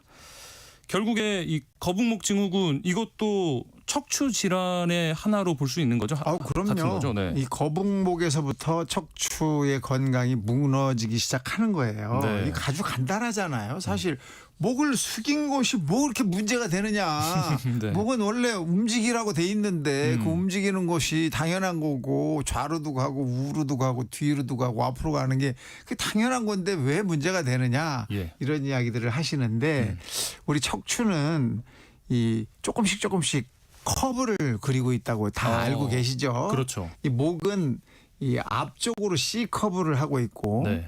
등으로 가면 뒤쪽으로 튀어나와 있고 네. 요추로 가면 앞쪽으로 또 튀어나와 있고 네. 꼬리뼈 쪽으로 가면 다시 또 뒤쪽으로 튀어나와 있습니다. 이 커브가 항상 서로 일정한 정도의 힘을 받고 있어서 우리가 자세가 반듯하게 돼 있는 거예요. 네. 그런데 목이 앞쪽으로 휘어져서 이 C 커브가 망가지면 힘이 어디로 갑니까? 앞쪽으로. 힘의 균형이 깨지면서 어딘가에서는 이 힘의 균형을 다시 맞춰야 돼요. 보상을 해야 됩니다. 네. 그러다 보니까 이 거북목 자체 하나만으로도 우리 전신에 관계되는 척추뼈에 문제가 일어나요. 네. 이 거북목이라는 거 여러분 잘 아시지만 뭐 비주얼 디스플레이 터미널 VDT 증후군이라고 많이 하잖아요. 네네. 핸드폰이나 모니터나 이런 걸 보면서 생기는 건데 그러면서 목이 앞으로 휘어져서 네. 이 목의 C자 곡선이 깨지면서 이제 생기는 거잖아요. 예. 이게 이제 사실은 우리 예전에는 핸드폰, 스마트폰 때문에 많이 생긴다 그랬는데 요즘에는 업무를 하면서도 전자기기를 워낙 많이 볼 그렇죠. 수밖에 없다 보니까 이게 생활 습관병이 돼 버렸어요. 생활 습관의 문제가 이제 우리 전신 건강을 위협하고 있는 상황입니다. 나는 거북목 증후군이 없어라고 이렇게 자신 있게 말씀하실 수 있는 분이 얼마나 될까 싶어요. 맞습니다. 이 거북목 증후군이 있으면 주로 어떤 증상들이 나타날까요? 네, 거북목이 있으면 일단은 이제 목에 통증이 오겠죠. 네. 이게 앞으로 휘어지니까 거기다가 눈도 굉장히 많이 피로해지고 왜냐하면 모든 신경들이 이제 척추랑 연관이 돼 있다 보니까 네. 또 두통도 올 수 있고 그다음에 이 핸드폰 또는 스마트폰을 손에다 두고 보다 보니까 손목 터널 증후군도 같이 올 수밖에 없습니다. 맞아요. 네. 그래서 이게 어깨도 아프고 허리도 아픈 이 통증이 같이 나타날 수 있기 때문에 이 사실 거북목은 전신 증상을 동반할 수 있다 이렇게 볼 수 있어요. 네. 거북목 증후군이 굉장히 무서운 거다, 위험하다라고 알고는 있는데 왜 그렇게 얼마나 위험한 건가요? 자, 사실 이제 우리 머리 무게가 몇 킬로나 될까요? 머리가 저는 조금 이 둘레가 커서 얼마나 될까요? 좀 더 나가실까요? 15kg 아닌가요? 그 정도 나가면 큰일 납니다. 우리 머리 무게가 보통 한 4에서 6kg 정도 된다 이렇게 보고 있거든요. 네. 자, 이 4에서 6kg밖에 안 되지만 이걸 목뼈 하나가 지탱을 하고 있어요. 그렇죠. 네. 그러다 보니까 한쪽으로 휘어지면 즉 앞으로 숙여지면 이게 이제 도수로 우리가 이제 따지는데 30도 정도 숙이면 이 목에 느껴지는 머리의 무게가 18kg으로 늘어난다고 그래요. 엄청 늘어나네요. 몇 배로? 3배가 늘어나는 거예요. 거기다가 조금 더 숙이면 즉 한 10도씩만 더 내려가면 이 몸 무게 양이 훨씬 더 커지거든요. 그렇겠죠. 그러다 보니까 이제 나머지 뒤에 붙어 있는 흉추나 요추에 느껴지는 이 압력도 엄청나게 세지게 되는 거예요. 그러면서 결국에는 이 척추뼈 사이사이에 끼어 있는 디스크가 튀어나올 수도 있고 그래서 목 디스크가 만들어질 수도 있고 협착증이 생길 수도 있습니다. 그렇기 때문에 이게 무서운 거거든요. 근데 우리는 너무 이걸 안일하게 생각해요. 뭐 핸드폰 그냥 보면 되지 재밌잖아 이렇게 그냥 안일하게 생각하는 것을 우리가 조금 경계해야 합니다. 네. 많은 분들이 의심은 하고 있는데 거북목이 있는지 없는지 스스로 좀 확인할 수 있는 방법이 있을까요? 방법은 아주 쉽죠. 이렇게 반드시 서서 옆에서 사진을 찍는 거예요. 부탁을 해서 친구한테 나 이렇게 서 있으니까 옆에서 좀 찍어줘. 그래서 딱 찍으면 이 귀에서 아래쪽으로 수직으로 쭉 뻗은 이 선이 어깨를 넘어 나오면 안 됩니다. 어깨보다 앞으로 예, 어깨 나와 있다. 중심에 귀 끝이 걸려 있으면 네. 거북목이 아니다 이렇게 평가를 할 수 있어요. 네. 이게 이제 앞으로 나오기 시작해가지고 어깨를 지나서 점점 앞으로 나왔네. 그러면 이때부터 이제 거북목인 거예요. 예. 근데 이게 어디까지 나와요? 도대체 대체 이게 문제가 되는지. 쉬운 말로 교정이 가능한 건지 네. 이런 생각도 좀 해보셔야 되거든요. 네. 얼마나 더 나와야 될까요? 2.5cm 이상 나오면 일단 이건 거북목 진단이 되고요. 2.5cm요? 네. 귀가 앞쪽으로 어깨보다. 조금만 나와도 금방 그러네요. 2.5cm가 되잖아요. 얼마 안 되는데 2.5cm. 거기다 5cm가 나오면 네. 이때는 이제 수정, 교정을 반드시 받아야 되는 상황입니다. 심각한 상황인 거군요. 이거를 이렇게 의식하면서 막 내가 이렇게 귀를 뒤로 보내면서 사진을 찍으면 안 되겠고 평소 그렇죠, 모습대로 그렇죠. 한번 맞습니다. 확인을 해보시면 좋겠는데 거북목 증후군이 있다라고 하면 치료는 그럼 어떻게 할까요? 치료는 일단 이제 자세 교정이죠. 자세를 반드시 하는 거예요. 네. 허리를 짚어놓고 예. 목을 고추 세우는 이런 자세를 계속 하는 건데 네. 스마트폰을 딱 주는 순간 이렇게 되죠. 바로 나와요. 바뀝니다. 네. 예. 그래서 이게 자세 교정이라는 게 생활 습관을 바꾸는 건데 네. 상당히 어렵죠. 그래서 추를 이용해서 목 근육을 강화시키는 운동을 합니다. 추를 이용해서 네. 예를 들면 누워서 이마에다 추를 걸어요. 반드시 네. 누워서. 네네. 그래서 이걸 드는 운동을 해서 목 뒤쪽 근육에 힘을 키우는 운동도 하고 네. 반대로 엎드려서 머리 뒤에서부터 추를 단 다음에 네. 드는 들어올리는. 운동을 해서 이 목 근육에 힘을 키우는 이런 운동을 통해서 목에 예를 들어 기립근 같은 것들을 잘 강화시켜서 네. 우리가 거북목을 예방할 수가 있습니다. 태어나서 한 번도 목 근육 운동은 안 해본 것 같은데 우리 건강을 이게 엄청 중요한 부분이니까 한번 해봐야겠다는 생각이 들어요. 일상에서 그러면 이렇게 거북목을 만드는 척추를 휘게 만드는 잘못된 자세의 어떤 대표적인 예를 들어주신다면 대표적인 예가 지하철, 버스 이런 데에서 무릎 위에다가 핸드폰 놓고 보는. 아이고 어떡해. 이게 제일 편안한 자세거든요. 그렇죠. 들면 팔이 아프니까 맞아요. 손을 이렇게 무릎 위에다 올려놓고 거기서 핸드폰을 놓고 고개는 조금만 숙이면 되는 것 같아 보여요. 네네. 근데 그 도수가 이미 30도를 넘어갑니다. 그러니까 목에는 이미 15kg 이상의 무게가 느껴지기 시작하는 거거든요. 네. 그러면서 만약에 버스를 1시간 이상 타고 간다. 지하철을 1시간 이상 탄다. 그러면 자세로. 나는 1시간을 몸 이 척추에 15kg의 하중으로 계속 주고 있는 꼴이거든요. 예. 그러니까 근육이 긴장될 수밖에 없고 그러면서 이 척추뼈의 사이사이가 좁아질 수밖에 없고 네. 그러면서 신경이 눌릴 수밖에 없는 상황이 오는 거예요. 네. 그래서 이 자세를 좀 될 수 있으면 좀 안 하셔야 되고 만약에 핸드폰을 꼭 봐야 되고 스마트폰을 써야 되면 네. 들고 좀 하시면 좋겠습니다. 그러면 팔도 힘이 들어서 얼마 못 보고 다시 내려놓게 되거든요. 좀 덜 쓰시는 게 도움이 됩니다. 최대한 좀 눈높이에 가깝게 들어 올리시고 팔이 아프시면 잠깐 내려놓고 좀 주변도 보시고 경치도 그렇습니다. 보시면 예. 좋겠어요. 그러니까 거북목 이 척추 건강 나빠지기 전에 예방하는 게 가장 중요한 것 같아요. 최고죠, 최고. 네. 예방하는 것이 나를 위해서도 또 남을 위해서도 국가를 위해서도 최고입니다. 왜냐하면 네. 이게 만약에 디스크가 되거나 척추 협착증이 돼서 수술을 해야 된다거나 이런 시술을 할 때는 다 돈이 들잖아요. 그렇죠. 누구나 다 이 의료비의 이 범위에서 벗어날 수가 없기 때문에 네. 내가 스스로 예방하는 것이 가장 좋으니까 몸을 좀 움직이시고 네. 고개를 좀 뒤로 들어주시는 운동을 자꾸 좀 하시고 네. 그다음에 스트레칭도 필요합니다. 스트레칭. 척추를 이렇게 좀 바르게 만들어주는 스트레칭 그럼 어떤 게 있을까요? 제일 먼저가 제일 좋은 것이 네. 만세예요. 만세입니다. 만세. 이게 이제 첫 번째 자세고요. 여러분 따라하고 계신가요? 만세. 만세하면 예. 목이 반듯해집니다. 앞으로 내릴 수가 없어요. 만세를 하시고 시원해요. 하늘에다 대고 팔굽혀펴기를 해보세요. 하늘에다 대고 약간 뭔가 율동하듯이. 예, 이게 굉장히 중요합니다. 네. 이게 두 번째 스트레칭이고요. 네. 세 번째 스트레칭은 날개뼈끼리 닿도록 해보세요. 뒤로 이렇게 날개뼈끼리 조여주는 닿도록. 거죠. 네. 굉장히 시원하기도 하고 시원합니다. 근육에 긴장이 확 오면서 쥐나시는 분들도 지금, 많아요. 쥐날 뻔했어요. 왜냐면 안 하다가 하시기 때문에 예. 그래서 이걸 자주 짧게라도 자주 여러분들이 좀 하시면 큰 도움이 됩니다. 이거 예. 굉장히 중요한 스트레칭이에요. 네, 뭐 공간을 많이 차지하는 스트레칭도 아니기 때문에 지금 들으시면서 따라해 보시는 것도 좋을 것 같고요. 너무 강하게 하면 저처럼 쥐납니다. 맞습니다. 조심해서 하시고요. 만약에 그러면 아까 증상으로 통증을 얘기해 주셨는데 네. 이미 이 목 통증이 왔다 하시는 분들 어떻게 관리해야 될까요? 자, 이 통증 중에 이제 뭐 목과 관계된 통증이 굉장히 많아요. 근육이 다 같이 있기 때문에. 네. 자, 그 중에서 자고 일어났는데 목이 한쪽으로 안 돌아간다.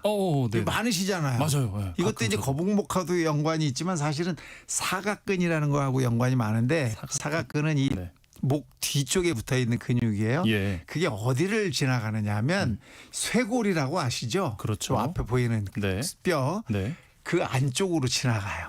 그래서 뒤에서 앞으로. 네. 만약에 오른쪽으로 돌리기가 어렵다. 네. 그럼 반대쪽 쇄골 안쪽을 쇄골에 쏙 들어간 부분을 만져보세요. 거기 무지무지 아프거든요.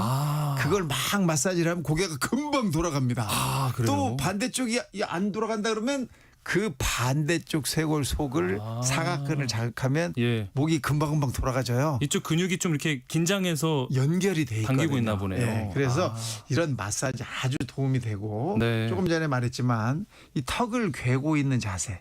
가끔 TV 보면서 또 이렇게 소파에서 나도 괴고 모르게 있는 분들 있죠. 네, 그렇게 돼요. 이것이 이 목 근육을 또 자극하기 때문에 문제가 될 수 있고 네. 무거운 가방을 너무 메고 다니는 학생들 여기도 좀 문제가 될 수 있어요. 네. 또 잠잘 때 또 이상스러운 자세로 주무시면 또 이렇게 될 수 있기 때문에 이런 거 좀 피하시고 그 이미 아픈 경우에는 이게 팔 저림이 같이 있거나 맞아요. 두통이 같이 포함이 되는지를 잘 확인하셔가지고 지속적으로 이게 아프다 그러면 병원을 한번 가시는 게 좋아요. 왜냐하면 아유 내가 그냥 무리해서 그렇지 뭐 이렇게 잠깐. 지내시다가 더 큰 문제가 생길 수 있거든요. 네. 그래서 자세를 바르게 하고 그다음에 참으면 낫겠지라는 생각은 좀 버리시는 거.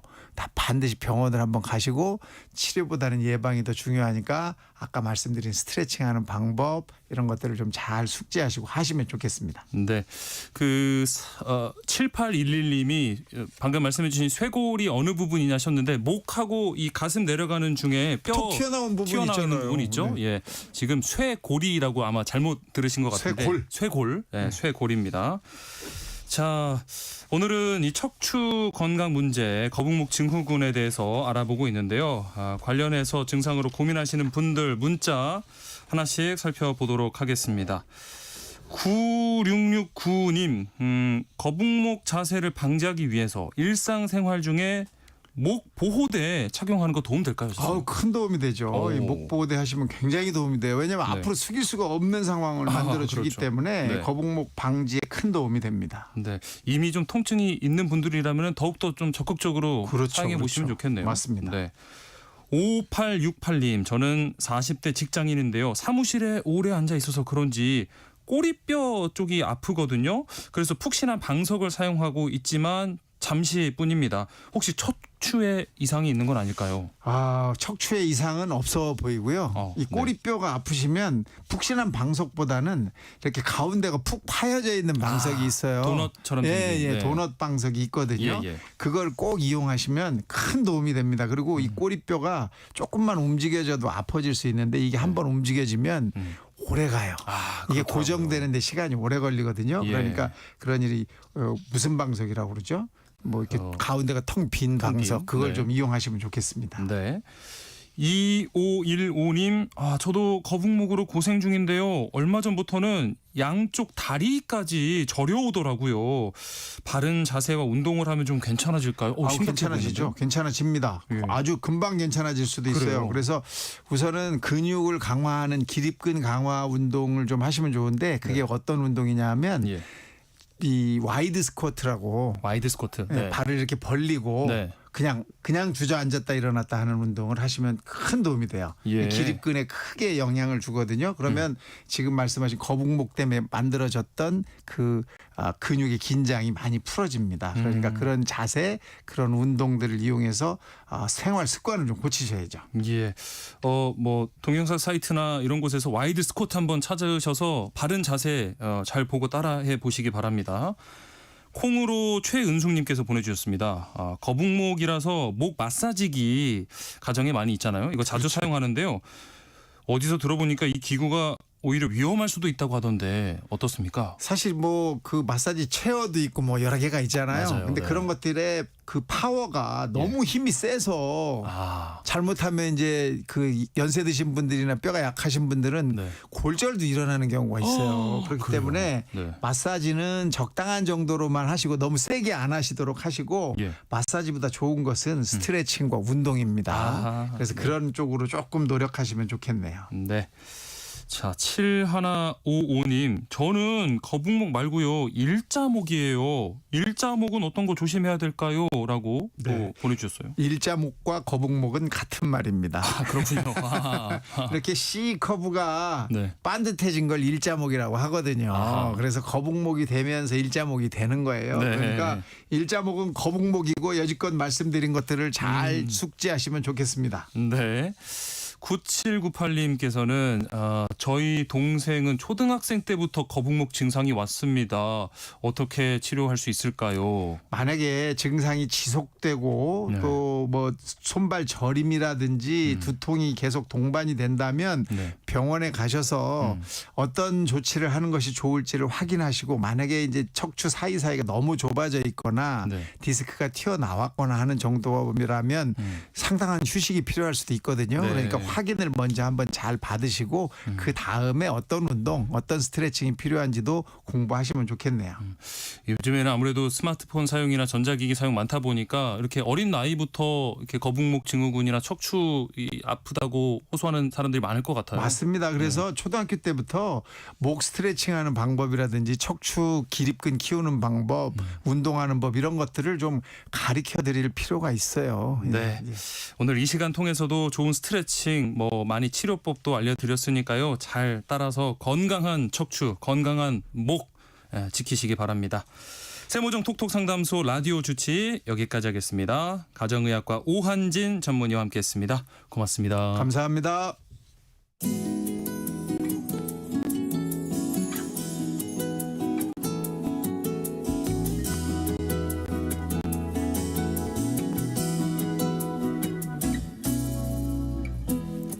여행은 일상의 소중함을 되새기는 원동력이 되곤 하죠. 여러분의 일상을 특별하게 만들 여행지 소개해드리겠습니다. 여행 안내서 매일경제 여행플러스 장주영 편집장과 함께합니다. 안녕하십니까? 안녕하세요. 자, 저희가 어제 저희 세모정의 코너 인기 투표를 했거든요. 7362님 바쁜 일상 속 지친 하루의 비타민 같은 코너입니다. 여행 안내서 여행지 이야기 들을 때마다 설레요. 저에게는 대확행 크고 확실한 행복 코너라고 하시면서 그 추천해주신 드라이브 코스도 다녀왔는데 너무 좋았다고 보내주셨거든요. 지금도 아마 챙겨 듣고 계실 것 같으니까 오늘도 좋은 곳 소개해 주시기 부탁드립니다. 정말 고개 숙여 감사드립니다. 오늘은 자 그럼 어디로 가볼까요? 일단 그 대낮에 제가 밤 얘기를 좀 해볼까 해요. 밤. 네, 그래서 귀를 쫑긋 더 세워서 들어주시면 감사하겠습니다. 이 밤에 가면 더욱 매력적인 여행지, 뭐 전국 이곳저곳 참 많은데 오늘 소개하는 이 두 곳은 결코 후회 없으리라 장담하는 그런 곳입니다. 자, 먼저 가볼 곳 경남 통영입니다. 통영. 여기는 해만 저물면 아주 스멀스멀 뭔가가 살아납니다. 그 뭔가가 뭐냐? 바로 벽화와 어우러진 야경인데요. 이 더구나 갈수록 그 야경이 화려해지고 있습니다. 그 중심에 남망산 조각공원에 자리한 디피랑이 있습니다. 디피랑? 네. 이 매일 밤 인공 조명과 미디어 아트를 활용한 전시가 여행자의 눈길을 사로잡는데요. 이 남망산 일대는 해질녘부터 새벽녘까지 강구한 야경을 중심으로 그러니까 아주 아름답게 빛을 발합니다. 그래서 여행객이 밤마다 강구안으로 또 남망산으로 모여드는데요. 이 통영 여행의 핫플레이스 중 한 곳으로 꼽히는 이유입니다. 뭔가 이렇게 깜깜한 밤에 이 야경이 빛나는 곳으로 막 관광객들이 모여드는 모습 상상하니까 조금 뭐 과한 표현일 수 있겠지만 불나방이 떠오르는데요. 막 모여드는 네, 모습. 약간 그런 느낌. 예, 예. 그런 느낌 나는데 네. 이제 거듭 말씀드리지만 그 야경의 중심에 디피랑의 미디어 아트가 있습니다. 아, 네. 흔히 미디어 아트 하면 떠오르는 예쁜 이미지 있잖아요. 네, 네. 예, 그 이미지를 이 디피랑은 훨씬 뛰어넘습니다. 오, 네. 어떻게? 이 바로 통영의 독창적인 얘기를 담고 있어서 그런데요. 아. 디피랑이 수많은 전시의 중심에서 그 이유를 찾을 수가 있는데 네. 바로 미디어 아트를 통해서 구현하는 영상이 그 디피랑 인근에 동피랑과 서피랑이 있는데요. 아하. 그 동피랑 서피랑에서 사라진 벽화로 이루어졌기 때문입니다. 아. 통영시는 2년에 한 번씩 공모전을 열어서 네. 이 벽화를 교체하고 있는데요. 예. 이때 사라지는 그림을 미디어 아트로 되살린 겁니다. 아무래도 벽화의 그림은 시간이 지날수록 뭐 햇빛, 뭐 비, 눈, 뭐 바람 이런 것 때문에 훼손되기가 쉽잖아요. 예, 그러다 예. 보니까 영구적인 방법을 고안한 겁니다. 어허. 그래서 대표적인 사례를 하나 소개하면요. 이 동피랑 벽화 마을이 유명해질 무렵에 인기 포토전으로 꼽히던 곳이 있습니다. 이 천사 날개라고 해서 알죠. 천사의 주인공이 되는 것 같이 그렇죠. 날개 사이에 들어가는 그 사진 찍으면 맞아요. 그런 모습 있잖아요. 네. 그게 아무래도 또 많이 좀 훼손이 돼서 그래서 영원히 지워지지 않도록 이 날개 모양의 입체 전시물을 만들어놨어요. 오, 네. 또 이름도 상상의 날개라고 바꿨습니다. 이렇게 수많은 그림이 디피랑에서 다채로운 형태로 관람객을 맞이하고 있습니다. 네. 아마 이 통영 여행 다녀오신 분들은 이렇게 골목골목 있는 벽화 많이 보셨을 네. 텐데 이 벽화들이 또 미디어 아트로 거듭 났다니까 더 의미가 있는 전시가 되는 것 같습니다. 맞습니다. 네. 이 통영 분들은 그래서 이 주변을 한국의 몽마르트 언덕이다. 뭐 이렇게 부르기도 하거든요. 네. 자, 그럼 본격적으로 전시 관람 한번 떠나보겠습니다. 예. 이 전시 관람이 시작부터 좀 미소가 지어지는데요. 이 특히 통영에 다녀갔던 분들 네. 아니면 또 그 전에 이 주변에 사시는 분들한테 더 그럴 겁니다. 네. 이 디피랑의 전시물이 낭망산 정상부에 있거든요. 예. 1.5km 정도 거리에 이 순환형 산책로를 따라서 장식하고 있거든요. 네네. 이 전시의 출발점이 통영 시민문화회관 외벽입니다. 네. 이곳을 밝히는 생명의 벽이 아주 의미가 있는데 네. 좀 전에 소개했던 과거 동피랑과 서피랑에 있던 벽화들이 바로 이 건물 외벽에 미디어 아트로 재탄생해 있습니다. 그래서 이전에 한번 통영 왔다 간 사람도 또 마을 사는 주민들도 아주 반가운 그런 그림들이겠죠. 그러겠네요. 이 조금 걷다 보면 매표소인 디피랑 산장이 나오는데요. 여기를 지나면 여러 주제의 미디어 아트가 차례로 등장합니다. 네. 뭐 이상한 발자국, 비밀 공방 뭐 이렇게 해서 15개의 주제를 차례로 볼 수 있습니다. 역동적으로 움직이는 미디어 아트는 물론이고 또 숲속 요정들의 마술을 보는 듯한 이 인공 조명 작품이 시선을 사로잡습니다. 네. 이 탐방로는 길이가 한 1.3km 정도 되거든요. 예. 모든 전시를 둘러보는데 1시간에서 한 1시간 반 정도 걸립니다. 그런데 이 시간은 정말 개인차가 큰데요. 네. 곳곳에 좀 볼거리가 많아요. 더 걸릴 수도 있겠네요. 네, 그래서 네. 발길을 막 부여잡습니다. 그래서 이 그 10월부터 내년 2월까지 동계 시즌이거든요. 네. 이때는 저녁 7시부터 자정까지 운영하니까요. 마음만 먹으면 네. 무려 5시간을 관람할 수도 있습니다. 5시간이나 와 돌아다닌다고 하면은 조금 뭐 부담스러우실 수도 있는데 그만큼 이 발길을 붙잡는 그런 매력이 충분하다는 의미 맞습니다. 갖고 자 15개나 되는 테마 구역이라고 하셨는데 좀 핵심만 진하게 좀 압축해서 소개해 주시죠. 그러겠습니다. 네. 일단 디피랑 자체가 걷는 내내 마치 동화 속 세상에 빠져든 것 같은 느낌을 주는데요. 네. 잊혀진 문을 딱 열고 들어서면 길목에는 형태와 빛깔이 다양한 조명이 비추고요. 예. 또 주변 지역물을 활용한 미디어 아트, 또 몽환적인 분위기를 자아내는 야광 페인트 그림이 가득합니다. 네. 숲 사이사이를 불빛이 빠르게 날아다니는 것 같거든요. 예. 꼭 반딧불이를 연상케 합니다. 거대한 동백나무를 꾸미는 미디어 아트에서는 이 판타지 영화에서나 볼 법한 장면도 만나볼 수가 있습니다. 예. 더 신기한 경험도 누릴 수가 있는데요. 네. 갑자기 어디선가 이 디피랑의 캐릭터가 불쑥 나타나서 말을 걸기도 합니다. 말을 걸어요? 네. 그래서 이 디피랑에서 좀 흔한 일이니까 당황하지 마시고 예. 서로 그냥 대화하듯이 뭐 이렇게 진짜요? 보내시면 되겠습니다. 예. 물론 그쪽에서 제가 물어본 거에 대한 답은 해주진 않는데 알겠습니다. 네, 툭 건드려서 말을 걸기도 하니까 그래도 네, 반갑겠네요. 네. 맞습니다. 네. 또 일부 작품은 관람객 행동에 따라서 반응하는 인터랙티브 콘텐츠, 그러니까 쌍방향 콘텐츠를 구성하고 있거든요. 네. 이 쌍방향 콘텐츠가 디피랑을 즐기는 백미 중에 하나인데요. 제대로 쌍방향 콘텐츠를 즐기기 위해선 라이트볼이 필요합니다. 라이트볼. 예, 네. 불빛이 막 반짝반짝거리는 이 동그란 공 같은 건데요. 네. 이 라이트볼은 매표소에서 따로 구매를 하셔야 해요. 네. 보통 가족 단위 여행객의 경우 아이들 위주로 해서 사는 편인데 네. 아이들은 이 라이트볼 하나면 아주 신납니다.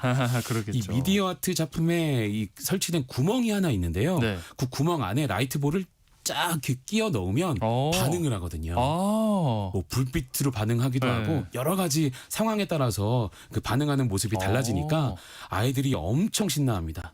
그래서 라이트볼 하나로 아주 재미있는 시간 보내실 수 있어요. 아이들은 그런 장치 있다고 하면 진짜 그냥 지나칠 수 없거든요. 거기에 저도 포함해서 저 그런 거 너무 좋아하는데 뭐 어른들도 함께 이렇게 즐기면 좋을 그런 쌍방향 콘텐츠라는 생각이 듭니다. 네. 디피랑에서 근데 놓치면 안 되는 곳이 또 있다면서요. 이 이름마저 비밀스러운 비밀 공방이라는 곳이 있어요. 이 디피랑에서 가장 자세히 봐야 할 곳이기도 합니다. 이 낭만상 안에 배드민턴장에 거대한 디스플레이를 설치해뒀거든요. 뭐 한낮에 배드민턴장 하면 그냥 네트 하나 설치해 놓은 그 정도의 그렇죠. 모습이잖아요. 그런데 이 디피랑이 있는 배드민턴장은 사방을 꽉 채운 대형 화면에 미디어 아트를 상영합니다. 상당한 몰입감을 주는데요. 마치 그곳에 서 있는 사람들이 이 작품에 들어가 있는 듯한 그런 느낌마저 줍니다. 영상에는 동피랑과 서피랑에서 많은 사랑을 받은 작품들이 등장하거든요. 이 디피랑의 분위기와 전시 형태에 맞춰서 어느 정도 변형을 했습니다. 완전히 다른 작품을 감상하는 그런 기분도 들기도 하고요. 여기서 방송 초반에 얘기한 예전 동피랑에 그려있던 천사 날개도 등장을 합니다. 또 디피랑 탐방로 끄트머리에는 디피랑이란 조형물이 있는데요. 영국의 고대 유적이죠. 이 스톤헨지가 떠오르는 모습을 갖추고 있습니다. 이 조형물은 이름처럼 디지털 벼랑을 뜻합니다. 그래서 인공 조명으로 조형물의 다양한 이 쌍방향 콘텐츠를 상영하는데요. 이 주인공은 역시나 동피랑과 서피랑에서 사라진 벽화들입니다. 잊힐 뻔한 이 과거의 벽화를 소환해서 관람객이 추억을 되새기게 그렇게 하게끔 만들어놨습니다. 네. 통영의 밤을 이 벽화 또 미디어 아트와 함께 충분히 즐길 수 있는 이곳저곳 잘 살펴봤습니다. 다음 여행지로 또 어디 가볼까요? 자, 이제 가을 소식을 가장 먼저 전해줄 그런 지역 중에 한 곳으로 가보겠습니다. 강원도 원주인데요. 원주, 조만간 단풍 소식이 이어질 거잖아요. 아무래도 강원도가 가장 먼저 울긋불긋 물이 들겠죠. 그렇죠. 낮에는 이렇게 오색빛깔 단풍을 구경하고요. 밤에는 수십 가지 색의 불빛이 넘실거리는 야경에 황홀한 시간을 보낼 수 있는 곳이 바로 원주에 있는데 그곳은 간현 관광단지입니다. 이 간현 관광단지는 원주를 대표하는 유원지 중 한 곳인데요. 몇 년 전부터 새로 들어선 시설물 등으로 새롭게 바뀌고 있습니다. 대표적인 거 소개하면 높이 100m에 길이가 200m 규모의 소금산 출렁다리가 있고요. 또 간현 유원지 주차장에서 출렁다리 상부까지 이어지는 케이블카도 운영 중입니다. 또 고도 약 200m의 절벽을 따라 이어진 소금 잔도도 놓여 있고 주변 절경을 한눈에 담기 좋은 전망대인 스카이타워도 들어서 있습니다. 여기에 소금산 출렁다리보다 2배나 긴 소금산 울렁다리도 합세를 했거든요. 울렁다리. 이 모든 시설을 통틀어서 소금산 그랜드 밸리라고 부릅니다. 그래서 낮에 이 관현 관광단지를 찾는다면 소금산 출렁다리에서 소금산 울렁다리까지 이어지는 돌아보는 그런 코스가 핵심인데요. 높고 탁 트인 곳에서 아찔한 스릴 또 짜릿한 전망을 만끽하다 보면 속이 뻥 뚫리는 듯한 아주 시원해지고요. 또 걷기 좋아하는 분들은 소금 잔도도 꼭 걸어보길 추천합니다. 절벽의 200m 높이의 한편에 한 360m가량의 길을 아슬아슬하게 걷게 돼 있거든요. 이 소금산의 아름다운 절경을 가장 아찔하게 즐기는 방법이라고 해도 과언이 아닙니다. 뭐 소금으로 돼 있는 건 아니고 산 이름이 소금산이라서 그러겠죠? 짭짤하진 않았던 것 같아요. 또 낮 풍경이 아찔 짜릿한 뭐 이런 느낌이었다면 밤은 확 바뀝니다. 이 두 얼굴이라고 해도 과언이 아닌데 밤 풍경의 키워드는 역시나 낭만, 황홀입니다. 이 밤에 이런 기운을 누리기 위해서는 나우라 쇼를 즐겨야 하는데요. 나우라 쇼? 소금산 그랜드밸리 안에 나우라쇼 광장에서 볼 수 있습니다. 예. 이 나우라쇼, 뭐 나우나쇼 비슷하고 그러니까 저도. 근데 이 나우라쇼는 나이트 오브 라이트 쇼의 앞글자를 따서 만든 말입니다. 아, 나오라. 예. 네. 또 간연에 나와 빛의 밤을 즐기자라는 뜻도 가지고 있고요. 네. 미디어 파사드와 음악 분수 또 야간 이 경관 조명 등이 밤을 수놓는 그런 쇼입니다. 이것 보러 나와라 하는 나오라 쇼 같기도 하고요. 좀 더 자세히 알려주세요. 네. 이 나우라 쇼가 펼쳐지는 나우라 쇼 광장을 비롯해서 이 간현 관광단지 일대는 어둠이 쫙 깔리기 시작하면 뭐 당연히 어두우니까 불빛이 반짝반짝하겠죠. 그런데 이 보통의 야간 조명이 거리를 비추는 용도라면 여기 간현 관광단지는 좀 다릅니다. 이 다리와 숲, 암벽 등의 조명을 쏘듯이 또는 마치 그림을 그리듯이 빛이 벽을 비춥니다. 그래서 여러 색깔의 빛이 어우러져서 환상적인 분위기를 연출하는데요. 이 삼산천교는 빛의 터널로 변신하고요. 강변데크의 산책로 바닥은 원주 관광명소를 담은 그림과 꽃이 등장합니다. 또 빛으로 만든 꽃이 가득한 구간에서는 꽃길을 걷는 기분마저 듭니다. 아무래도 핵심은 나우라쇼 공연인데 이 소금산 출렁다리 아래 웅장한 기암절벽과 또 잔잔히 흐르는 삼산천 물길이 그 무대가 됩니다. 그 배경에 최첨단 기술을 활용한 미디어 파사드와 음악 분수를 가동하는데요. 이 12대의 고화질 빔 프로젝트를 쓰거든요. 폭이 250m, 높이가 70m 규모의 영상이라고 하는데 엄청 크네요. 네, 이 국내 최대 규모 또 최대 화질이라고 합니다. 네. 특히 원주 지역의 은혜 갚은 꽝 설해를 주제로 한 미디어 파사드를 선보이거든요. 이 섬세하면서도 역동적인 장면이 아주 이색적입니다. 눈을 조금 멀리 두면 어둠 속에 차분히 선 기암절벽 위로 이 꽃이 만발하고요.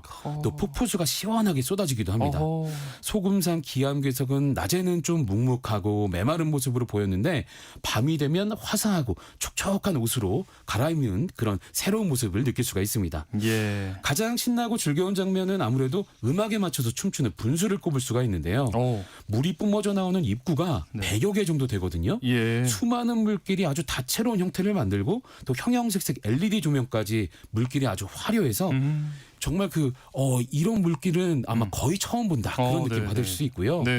또 이런 게 합쳐져서 보이니까 더욱 아름답다 그런 느낌 받을 수 있습니다. 한 가지 아쉬운 게 이 나우라쇼를 볼 수 있는 기회가 단 2번밖에 남지 않았습니다. 아, 그래요? 올해는 매주 토요일이나 공휴일 전날 나우라쇼를 열었거든요. 그래서 이 10월 18일, 25일 이렇게 단 2번의 토요일이 마지막 공연입니다. 공연은 저녁 8시 30분부터 9시 10분까지 40분간 펼쳐지니까 시간 맞춰 가시면 좋겠습니다. 네. 올해 딱 2번 남은 쇼라고 하니까 꼭 놓치지 말고 가셔서 충분히 즐기고 오시기 바라겠습니다. 여행 안내소 오늘은 밤이 아름다운 여행지 2곳, 경남 통영 DP랑 또 강원 원주 소금산 그랜드밸리 다녀왔습니다. 매일경제 여행플러스 장주영 편집장과 함께했습니다. 고맙습니다. 고맙습니다. 세상의 모든 정보 오늘 순서 여기서 마무리하고요. 모바일 쿠폰 당첨자 저희 홈페이지 공지사항에서 확인하실 수 있겠습니다. 끝으로 적재의 별 보러 가자 함께 들으시고요. 저는 다음 주에 다시 찾아뵙겠습니다. 행복한 오후, 행복한 주말 보내세요. 아나운서 임지웅이었습니다. 고맙습니다.